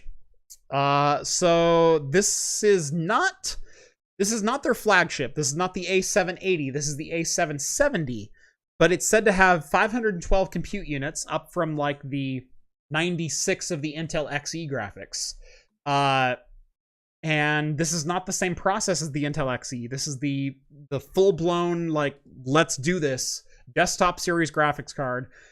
2.4 gigahertz frequency and 16 gigabytes of GDDR6. This ain't no slouch. Now, the OpenCL performance leaves a bit to be desired, as it's approaching RTX 3060 laptop performance. Not great. Not a great look. But again, if this is a pre-production unit and maybe not reaching its peak frequencies, or maybe not drivers are dialed in, or whatever else the case may be, because I've heard Intel should be competitive with not necessarily flagship, but take a step down. It's not going to hit the 3090, but it will compete with a 3070 Ti or 3080. Yeah. It's not going to hit the 6900 XT, but the 6700 XT is within biting distance. Like it might be in that realm. So whatever benchmarks have leaked, take them with a massive grain of salt. And I mean, just looking at this chart, the Intel card is expected to draw 175 watts and should compete with the 6700 XT or the RTX 3070 pretty reasonably, both of which are drawing 220 and 230 respectively. So if that's any indication of what you can expect for performance, and if this card happens to be affordable and has a 16 gig memory buffer, this could be a pretty tempting proposition for people like video editors, content creators, people who need some more video memory, and dedicated encoders. Like, this may include Intel QuickSync technology. I'm not sure on that yet, but I'd be surprised if it wasn't included. This could be a boon for people who are looking for video editing level stuff. Not necessarily focusing on gaming, but still might have some gaming jobs. Yep. So...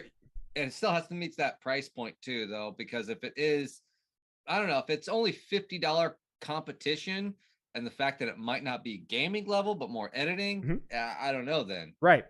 But we don't know. Yeah. So. John, I hate to do this. I need to take a 30-second break. So. Well, I can go into the next. Yeah. So someone was just knocking on my door, so I need to go see what's going on. So. I can go ahead if you just want to hit that article button and show it. Yeah, I will absolutely do that. Here's the article button, and I will be back momentarily. All right, very good. So we're going to be going on to some beer news now. And every year, Firestone Walker releases some of their specialty beers. Most recently now, they have been doing a lot of very cocktail-themed beers. Jeff and I have been really enjoying them. I believe they did a mezcal last year, and this year they are continuing with that theme with the latest 2022 release, their Gold Rider. Now, what the cool part about this is, it is a beer inspired by the cocktail Sidecar. If you don't know what a Sidecar is a very, very delicious cognac. Cognac, orange, and a citrus, maybe I think it's a lemon. So you have the sweet cognac flavor, so I'm betting it's going to be very malty.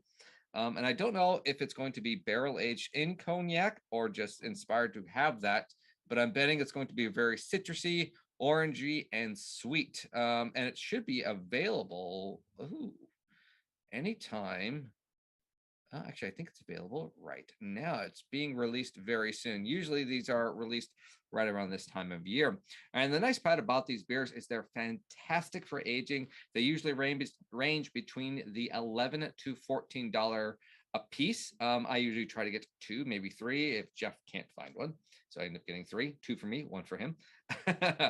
But so far, Jeff and I have had Firestone Walker's cocktail themed beers, and so far only one has been a hit and miss, but still extremely exceptional. And I think a lot of them do hit the notes of a lot of the cocktails. Now, Jeff, this is a brand new Firestone Walker Sidecar. Sidecar. I'm excited. I am excited. I've had a number of the Firestone Walker cocktail series. John and I famously reviewed the Old Manhattan. You can go check out that video on John's channel. And I will say the video did not do that bottle justice, because we had 2 bottles of the Old Manhattan, and we had one before we shot the video. And we paired that with Steve, and so we each got like a good solid like 5 or 6 ounce pour, and it was amazing. Tasted, we all loved just like a Manhattan, a little bit of carbonation, a little bit of bitterness. That vermouth note was so present and so fantastically delicious. It was barrel aged. It was wonderful. Everything you want from like a Manhattan style beer. Exactly. And then we tried it on the review video. And John and I both took a sip going, "Oh, this is going to be great." And we went, "What's wrong?" What? Yeah. It tasted like chocolate or burnt chocolate. It was burnt, it was like, burnt chocolate, burnt butterscotch. It was kind of that like something wasn't right. Yeah, I was like, and I bought it at the same bottle shop, and it was 1 and 2, and we had it 24 hours apart, stored the same temperature, and I was like, what's going on? What the hell is that? Yeah. So, but I do love a good Sidecar. It's got a malty, citrusy back. Yeah. I'm betting this is I'll probably pick this up. You know, if you can't find it, I'll probably pick one up for you. But I'm expecting a lot of orange and a lot of citrus with sweet notes. Yeah. You know, that sweet cognac. Yeah. So looking forward to trying one of these. And I think it'll be a decent, usually about $11 to $12 a box. Yeah. I mean, great for aging. Yeah. They're very reasonably priced typically. That they've done an old fashioned. I still have a bottle of your Tequila Sunrise. Yes, that's right. Yeah. I thought I said it was a mezcal, but it was a tequila. Yeah, Tequila Sunrise. Yeah. So I still have that bottle. I've been aging it for you for almost 3 years now. Did you realize that I've had that bottle that long? And I have not opened it Scout's honor. Oh yeah. We still got to do that Fort George. We still got to do the Fort George. I still have that bottle too. I forgot about that. Gosh, what else do I have? We should do like one night of like all of these cocktails, where you go make all of these cocktails. Yeah. And then we have to compare it with the beer to see how well it works. I'd be totally down. That would be a very fun video to do. Yeah. So, but you know what would be also very fun? We love our good whiskey and bourbon, and we also love our very fond Dragon's Milk. And now New Holland did come out with a couple of spirits, but they were only about 2 years, under 2 years aged. Right now, New Holland is about to release a proper 5-year plus bourbon. They're calling it the New Holland's Dragon Milk's Origin. Yes. And so it is over 5 years aged in charred oak barrels. Now, this isn't barrel aged in New Holland Dragon's Milk barrels, right? But it is using the same grains and using a lot of the same process. Using a lot of the same mash bill, right? Mash bill, yes, exactly. So it's not aged in Dragon's Milk barrels like the other ones are, and those are, I think, like 1.5 to 2 years, as they say. They're a bit more flavor. If you like more of the flavored whiskeys, they have like the Sinfire version of vanilla, that type of stuff. This is supposed to be a straight bourbon whiskey style. You drink this neat, smooth, esque type thing. I am really wanting to try this. For all of my Michigan peeps, and there's a lot of you. Yes. There are ways to ship bottles. There's a P.O. box in the description. If one shows up, one may reciprocate with like certain Oregon beverages. Like, I'm just putting it out there. It's not a request and it's not a guarantee. I'm just saying, it'd be a wonderful surprise for I'm just saying a little quid pro quo. It's not, something may arrive at my P.O. box. Something may depart from my P.O. box. Return to sender with different stuff inside. Right. Like, you may get a box back and the contents may change. Yeah, it's fine. Who knows? I mean, the Postal Service is weird. We just will make sure not to post at FedEx. Yeah. Like Mitch Hedberg says, I like the FedEx driver because he's a drug dealer and he don't even know it. That's one of my favorite jokes.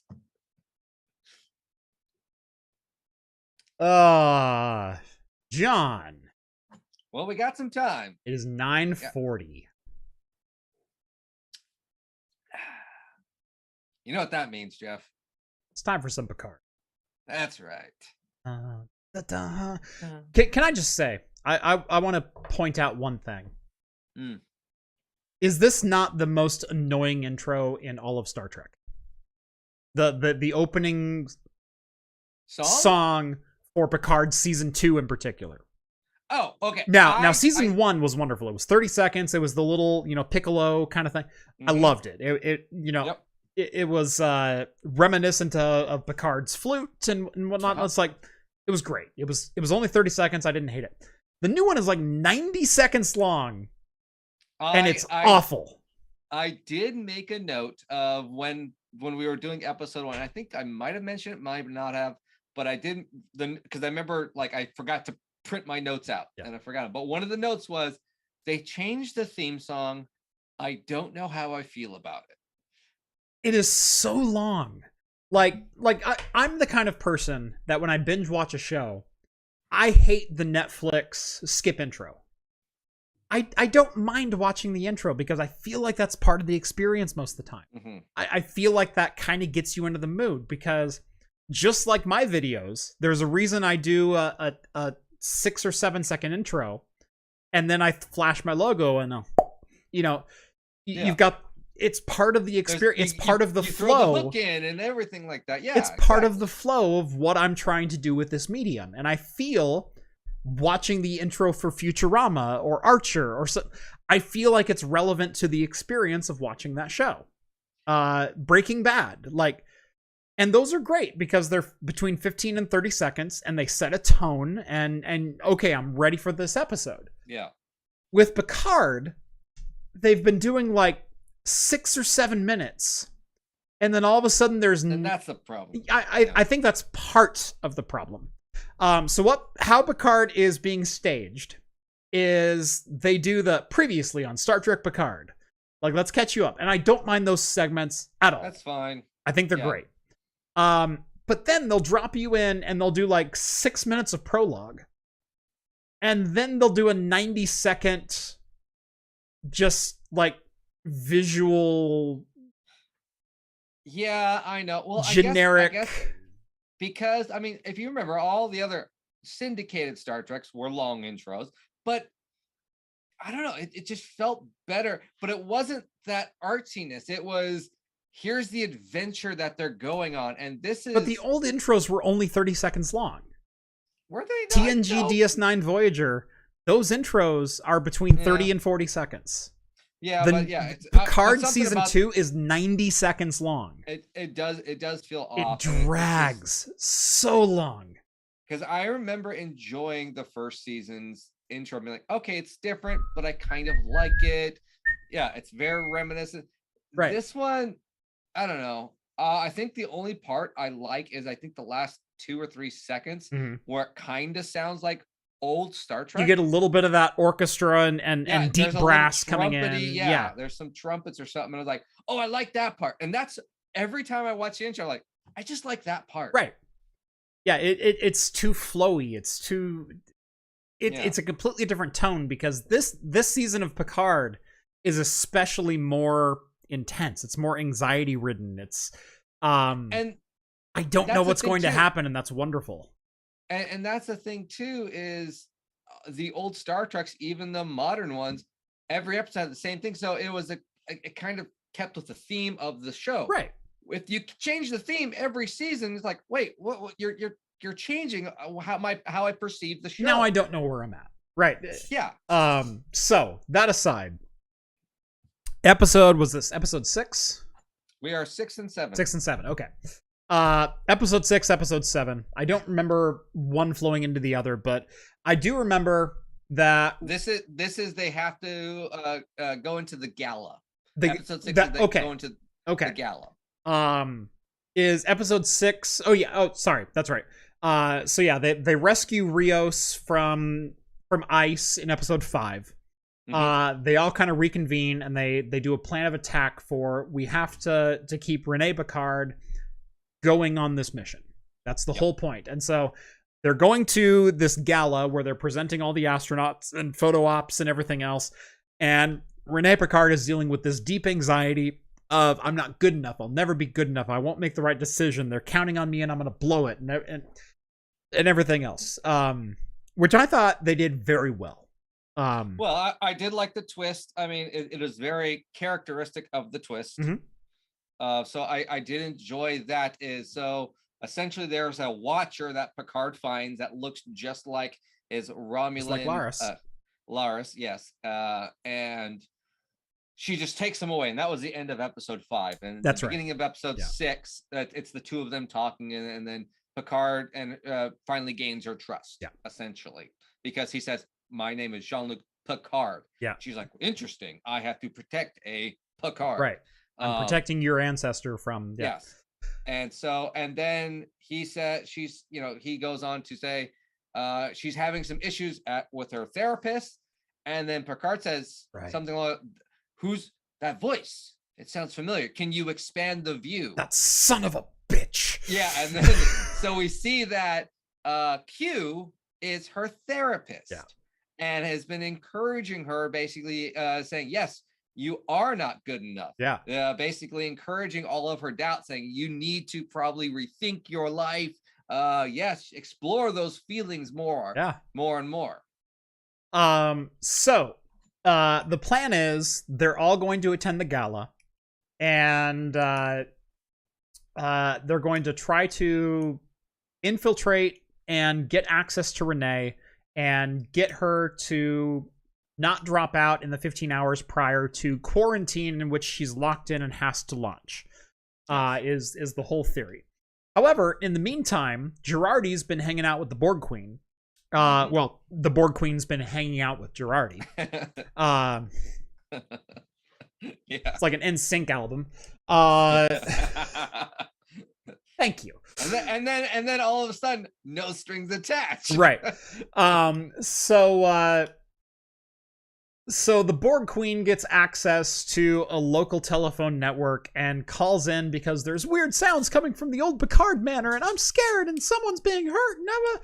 And gets a police officer to investigate, breaks the cloak on the ship, so the police officer walks on board the La Serena, and the Borg Queen like starts strangling him, and Girardi realizes something's wrong, runs back to La Serena, and with a stagecoach shotgun, like an old 10 gauge double barrel, and shoots and kills the Borg Queen. And she goes, I think I just killed our only way home. But the end of the episode is the Borg Queen's fainting moments, fleeting moments, rather. Sorry. Yeah. You know, we could have been so good together, and why did you do that? And touches her face, and then we see. And so Girardi walks up to the Borg Queen, and the Borg Queen reaches out a hand and touches Girardi's face, and assimilates Girardi. And so now Girardi's got like a little Geppetto Borg Queen on her shoulder. Yeah, and so we see that in this. So the crew starts a kind of Ocean's 11 scheme to get into this highly sophisticated gala. And I want to know how on the La Serena they managed to get a USB key formatted to FAT32. Like, that's what I want to know. Anytime, like, well, if the replicators were working, at least they didn't say sequel. At least sequel was phased out sometime between Discovery and TNG. Like, that's what we know. We hope so. Well, sequel is canon in Discovery. It still exists. They probably call it like sequel plus. Right. Sequel 3. Yeah. But they're still running the license-free MySQL 2.0. So maybe they're on MondoDB. I don't know. It's not even Enterprise. Yeah, they're on Mondo. It's MySQL. So the whole plan is for her to Girardi to get captured, and she will then hack the system. Well, she gets captured, and then the Borg Queen is kind of like, she's doing the Geppetto thing where she can only see her. Yeah. I was like, so what are you gonna do now? Right. You're handcuffed, and this humorous back and forth between them, which actually is pretty. Which, by the way, was fantastically well done. Like, yeah, it could have been so cringe. It could have been so, but Girardi and the Borg Queen, the actors that play them, Alice and God, who plays Girardi? I'm forgetting her name. Allison Pills. Yes. So yeah, there's Alice and Allison. God, they were freaking fantastic. The two of them work very. It was such a good pairing between those. So anyway, Girardi's goal is to get arrested and get taken to the security room, because why wouldn't they take you to the central hub of the security infrastructure when they're going to take you to the freaking basement. Like let's be clear. Like, they're either going to do that or they're going to call law enforcement or anything else and trespass you.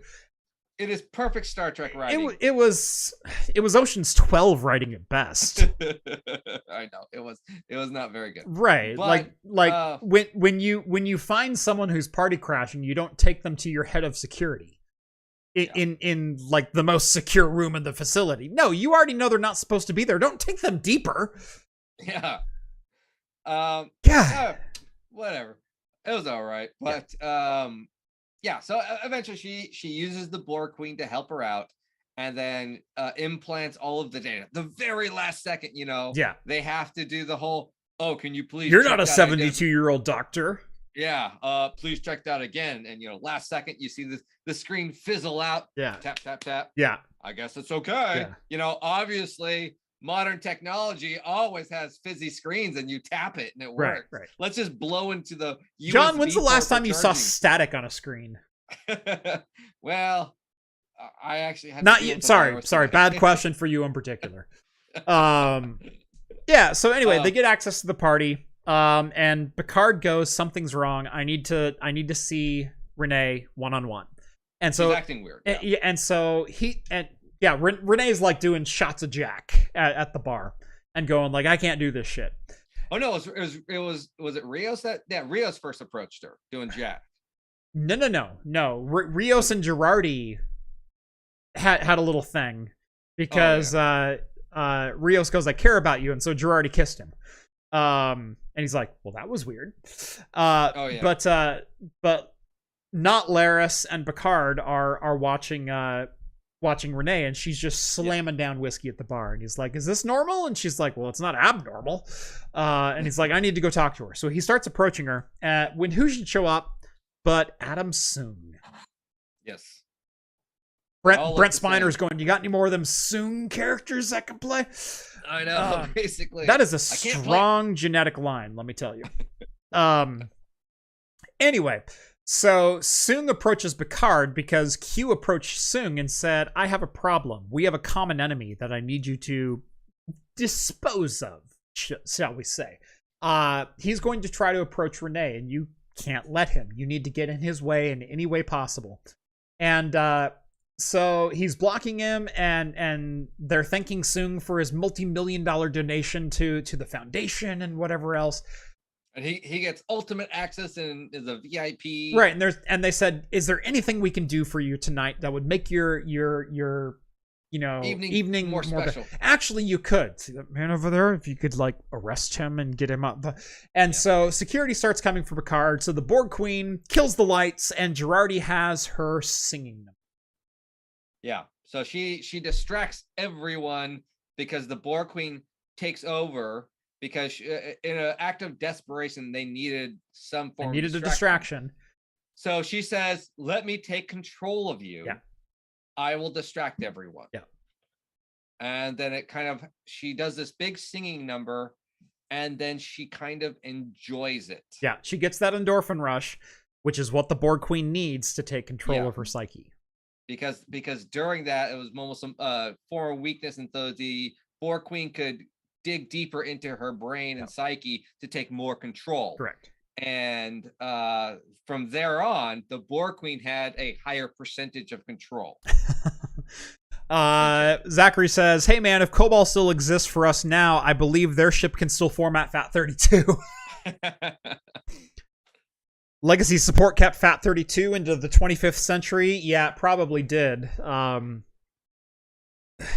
hope it's open sourced by then. I just hope there's no licensing involved, because that would suck.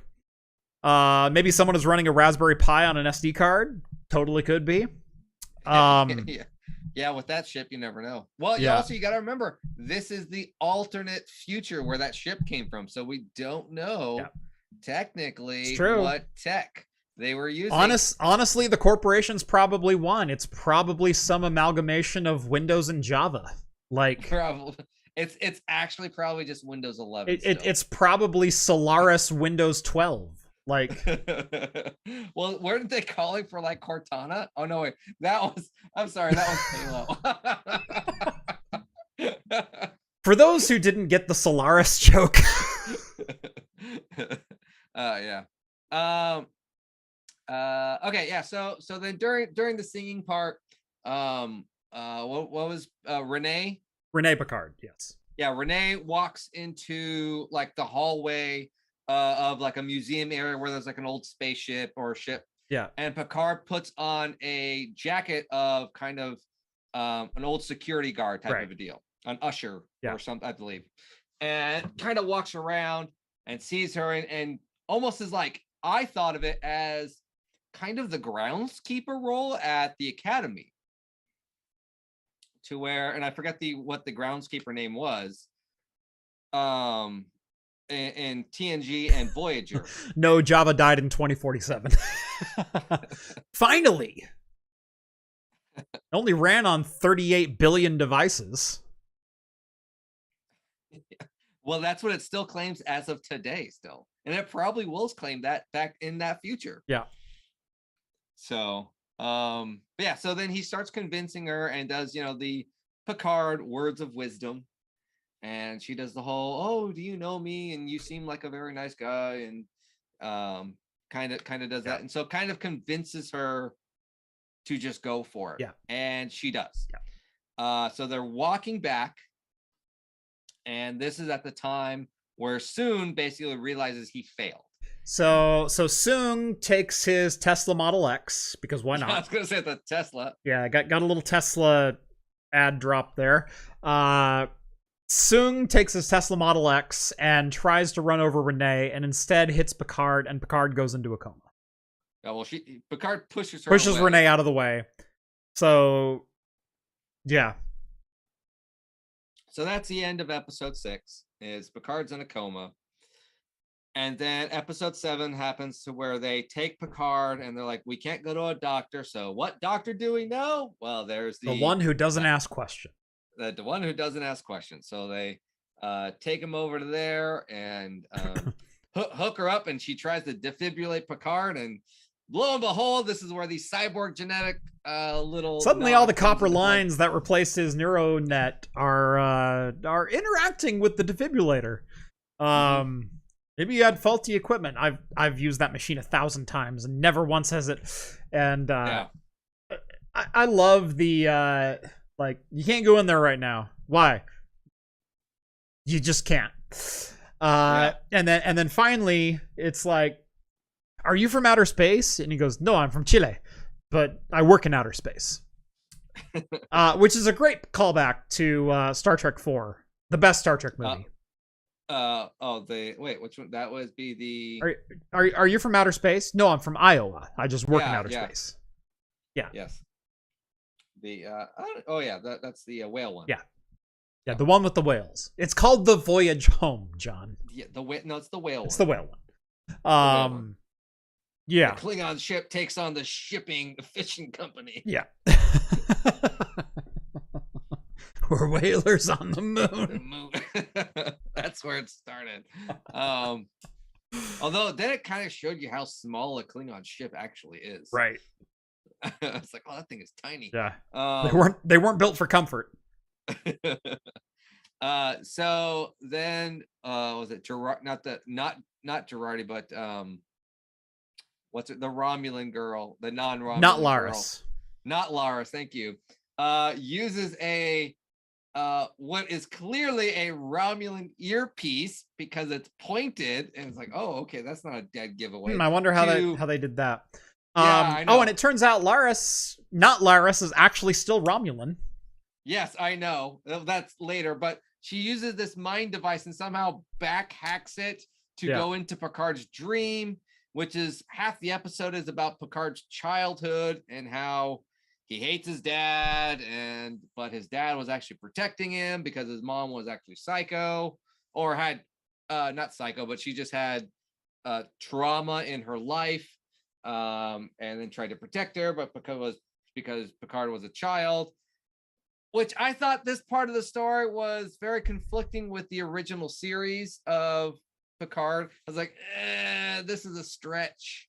I'll just ignore. I'm just gonna ignore it. I actually didn't mind that particular sequence. I didn't mind the mind meld. I didn't mind the exploring memories that you may not have recalled or may have remembered. I don't mind. I don't mind that. What I mind is the idea of that Picard through this whole season that's obviously issues with my mom and my dad. Yeah. And the original series talked about how his dad did not like him going to space and was a farmer and liked to stay at the vineyard.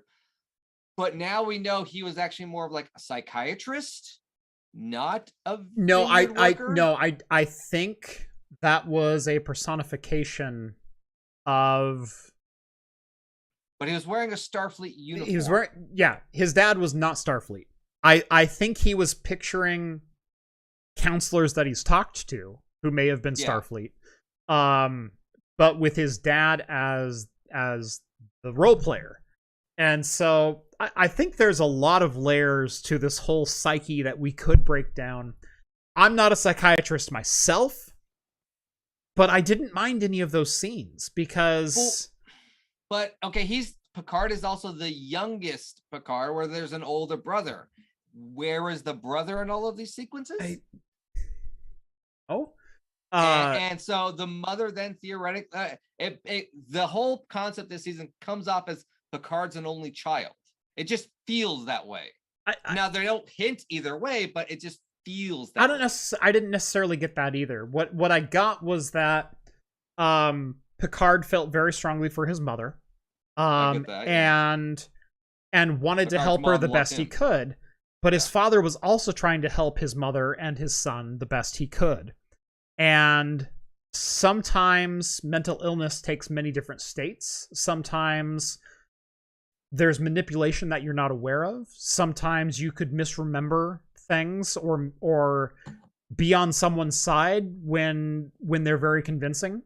And you may not get the whole story. Yeah, it didn't, I guess the way they were just portraying it and the relationship within the memories seemed as a single childhood household, to where we know it wasn't. It was a duel. Right. And then it was, I believe, even the episode where Picard comes home, he was always talking about father loved you the best. And in Picard's memory in this season, it is my dad didn't love me at all. Well, it's he's a monster. Right. Well, there's always been this weird and dissonance. Picard always kind of resented his dad because he disapproved of him going to Starfleet. Correct. And there's always been this seeking of approval from Picard as a character because look at Generations, because Generations is really one of the first episodes, or one of the first times where we see a vulnerability in Picard, that he's no longer he's trying to project strength, but he can't. Like before, he's been able to mask it very well, and you know, maybe Deanna's broke through a couple times, or Guinan said the right thing, and we get like a, yeah, no, I was always seeking approval from my father, or whatever else.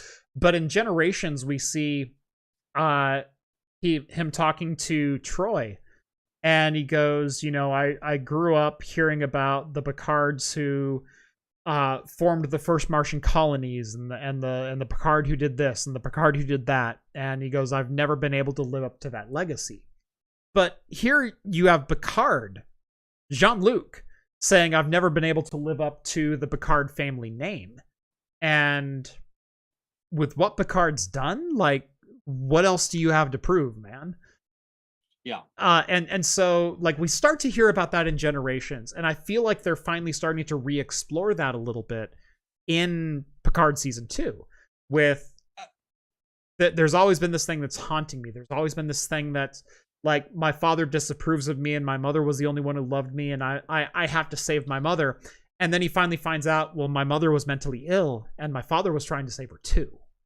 Yeah, but I don't think. But the thing is, though, at least from my recollection, I could be wrong.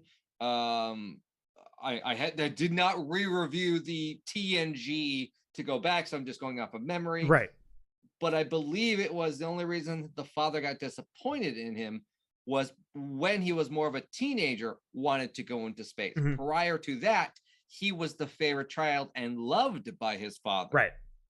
And this is that's where I was like, it just seemed like, okay, this could be if they didn't mention certain episodes in the past, it's just a little conflicting. I'm not saying the story's bad, but it's like, to me, a little conflicting in certain aspects. However, I did love the psychiatry scene of the very beginning, because it came off of like, this guy's more of a hologram, and this is almost possibly taking place in the past. Right.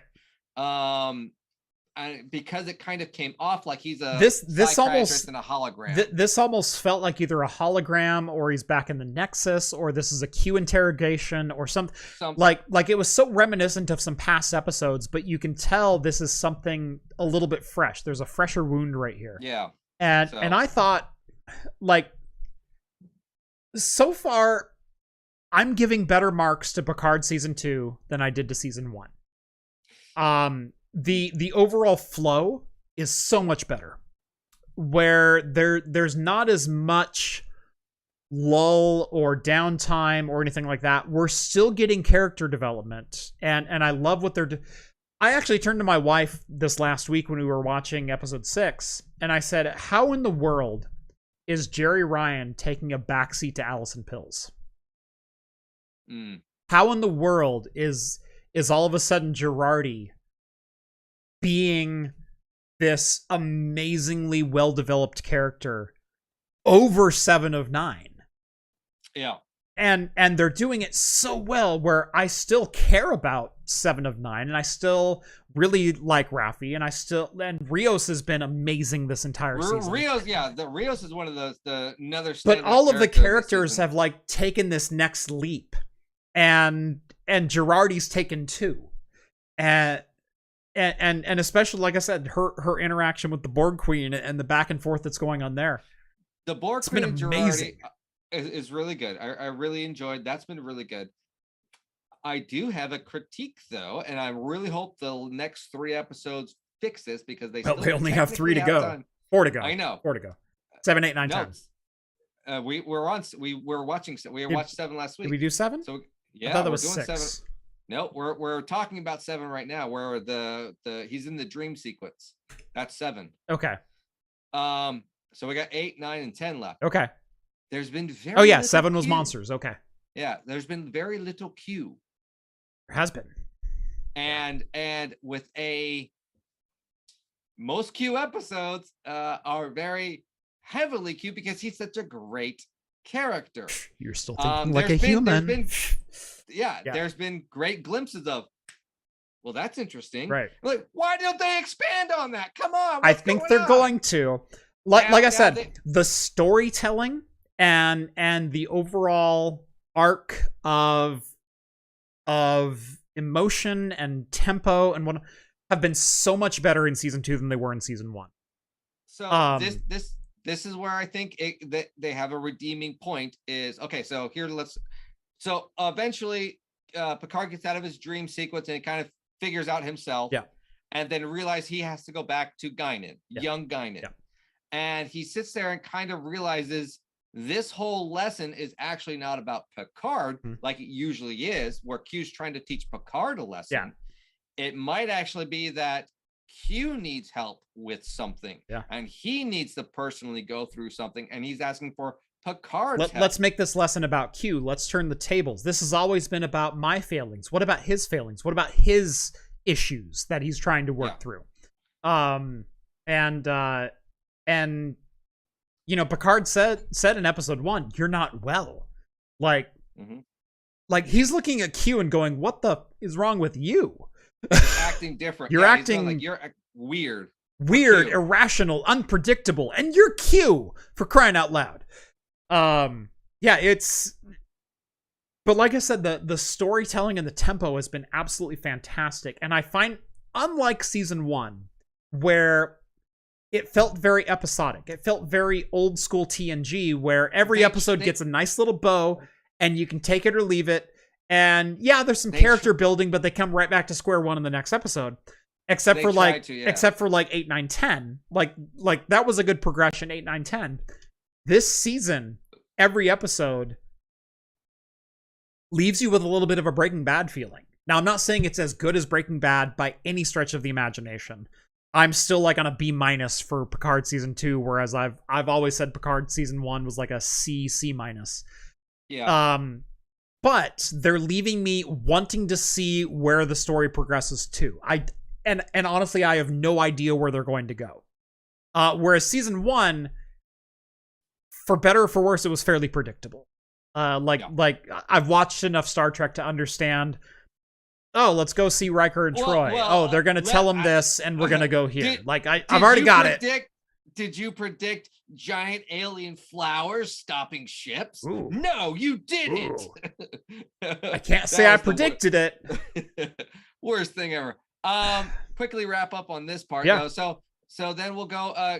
Picard goes to Guinan, and which I really like this sequence. She explains how the Q continuum and her species are kind of made peace. Right. So I liked that little bit of story.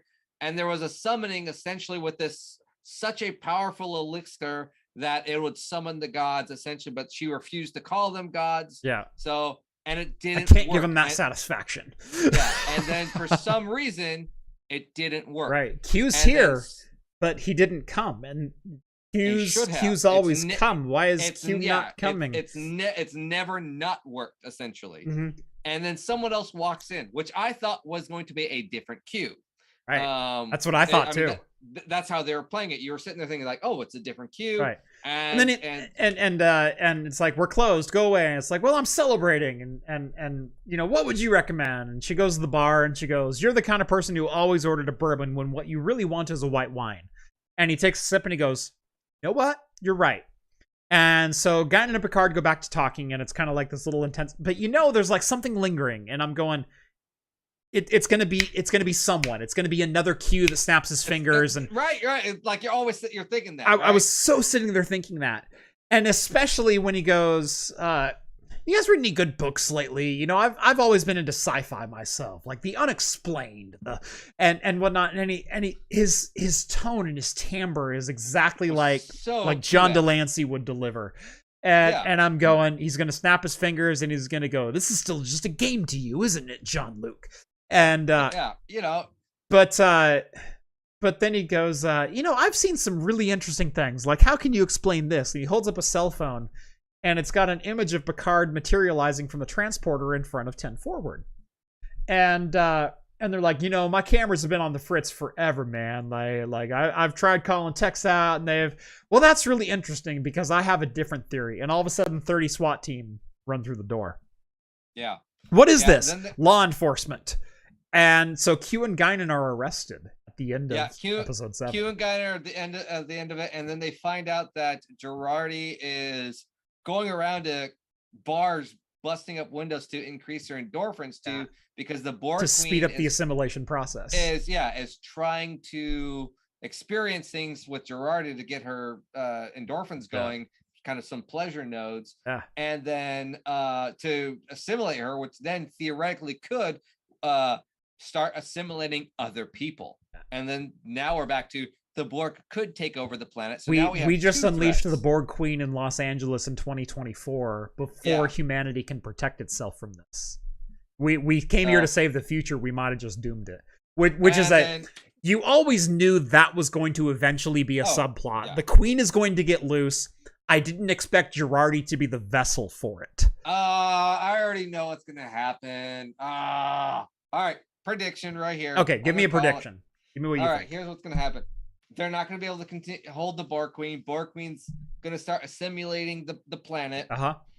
And Q's going to be going through something, and Picard's going to help him fix whatever he is going through. And as a reward, Q's going to go and fix all of Earth.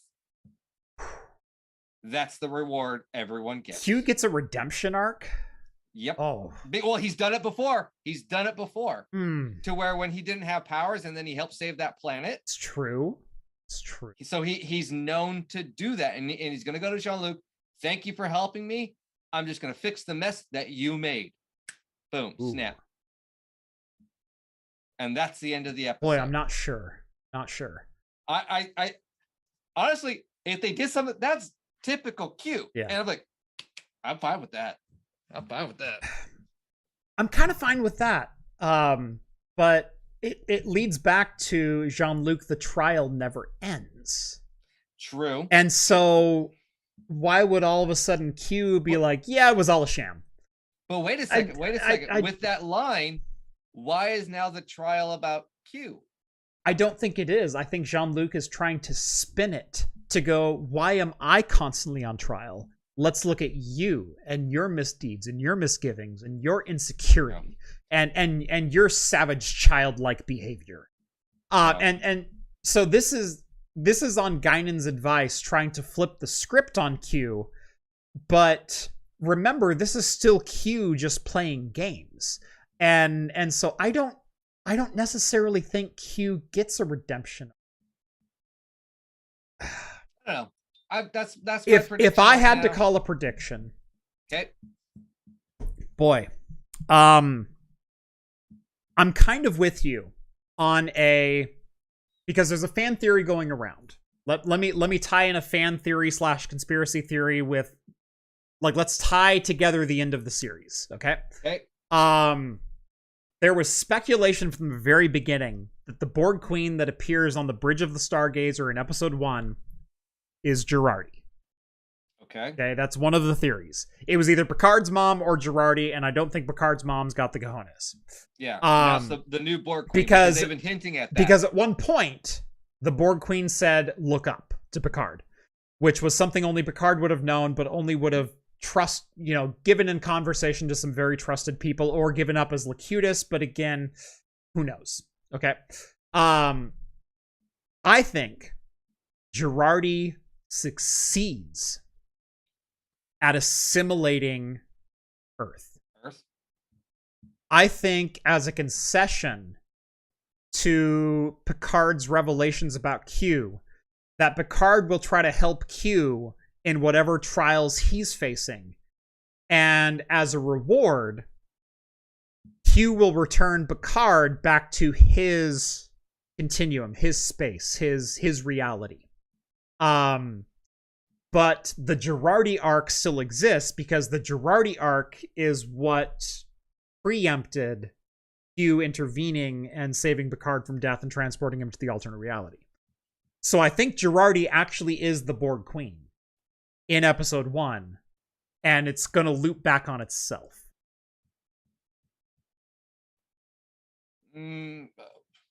So episode 1, they're all called to this singularity.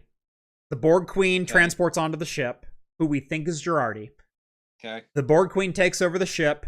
Picard initiates a self-destruct, blows everyone up, right? Yeah. Okay. At the instant that everyone blows up, Q snaps his fingers, and that crew gets transported into an alternate reality where they're living other lives and whatnot. But they still have their old memories. They're still their old consciousness, but new bodies. Okay. Yeah. That reality is a reality in which they already went back in time with the Borg Queen, and Girardi was assimilated, and Girardi gets loose on Earth and assimilates all of Earth. And then that instance is what feeds that circle to come back where Girardi as the Borg Queen lands on the bridge of the Stargazer. I think that's a full circle. Well, that doesn't quite make sense because the Borg Queen then, because remember the Borg showed up days before Picard got there. That means the Borg Queen, which is Girardi, would have to have been there beforehand. Yes, because she's lived her entire generation, 400 years. But that's an alternate timeline, which was an alternate universe, and that would then mean. But we know, we know no. So maybe if Q sends her away, yeah. That again, which basically ties into both our theories. Maybe Q sends the Borg to the Delta Quadrant where they continue to thrive and whatnot, and Girardi is now the Borg Queen of the Delta Quadrant. Of Borg of that day, and rises to power and whatever else. Essentially, something. Yeah. So right. Q saves Earth, but says Picard then says you have to spare Girardi because we know she's the new Borg Queen, and I will see her later on in the future. Right. And then I know what to now tell her. Yeah. To save her. Yeah. Like I think this is more a Girardi redemption arc than a Borg Queen or a Q redemption arc. I think they're setting this up for a third party. So that might be so essentially both of our ideas can I think there's a little bit of your idea, but like I said, I think Girardi is the Borg Queen that transported onto the bridge of the Stargazer and caused this whole thing. I think that's the reality she came from. Now, did we quickly, I don't quite remember the last time I was on, did we talk about the announcement of season 3? Because that had to, unfortunately, that was an amazing release and had to be leaked very early. And it's like, I don't care about this season anymore. Just get on with it. I want to see next season. Marina Sirtis, Michael Dorn, LeVar Burton, the whole crew. Gates McFadden, Patrick Stewart, and what's his name? Riker. Good God. Oh yeah. Oh gosh. Why do we not know this? I know it. Right? I know it. We all know it. And because we always say his last name wrong. Right. Jonathan Frakes. Jonathan Frakes. Thank you. You always say his last name wrong. Well, whatever. Frank. I was like John. I want to say John Frank. Jonathan Frakes. Right. Frakes. I know Franks. All returning season 3. Season 3. And dear God, here's what I hope. I'm glad I was nowhere near you when that announcement trailer hit. Oh my gosh. I like messaged you 3 different ways. Like, Jeff, did you see this? Jeff, did you see this? Because I saw it, and I'm really glad I had an umbrella out at the time. Yeah. Right, that's what I was worried about. Thank you. No, yeah. We saw a Galaxy class starship at the beginning of episode 1. I would really love a whole episode 4, we gotta steal the Enterprise or a ship, and it has to be a Galaxy class. I would love it. I want them to drop the 3rd nacelle on it. No. Ew. Oh yeah, all good things Enterprise D. Let's go. With a big old laser beam at the bottom? With a giant photon cannon, right? Yeah. Right. Oh yeah, I'm all about that. I have the hallmark ornament of the All Good Things Enterprise, by the way. Oh my! It hangs on my Christmas tree every year. I have that, and I have the Defiant, because those are the 2 ships that I want. It would. I mean, or even just a nod of like the first episode, and there's like, they're all on the holodeck of the bridge, essentially, and they're all watching Archer and the whole gang. You know, the original Enterprise. Man, we went a long way going from there to here. Or yes. Oh my gosh. But what give me warp like, in a 5, 6, 7, 8. They're all there to Picard's obviously going to save the day, and Picard gets a final award for retirement, so they're all there. Yeah. And they're like, you remember back in the day, and they're all there's gotta be another Enterprise D moment like there was season 1. I mean, how beautiful was the ship? It was gorgeous. Like I don't necessarily crap on season 1. Like I said, it's C- to me. But it's mainly the middle parts that are C-. Like episodes 1 and 2 were amazing, and episodes 8, 9, 10 were also fantastic. Especially the intro, the opening scene, coming into 10 forward from outside in through the window, and you've got Picard playing poker against Data, and that was just such a magical moment.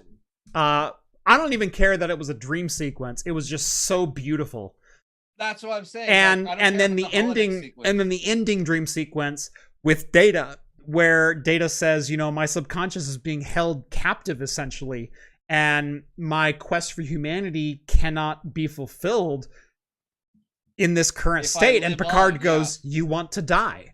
And Data goes, yes. And so they get to reconcile with one another, and then Picard gets to pull the proverbial plug.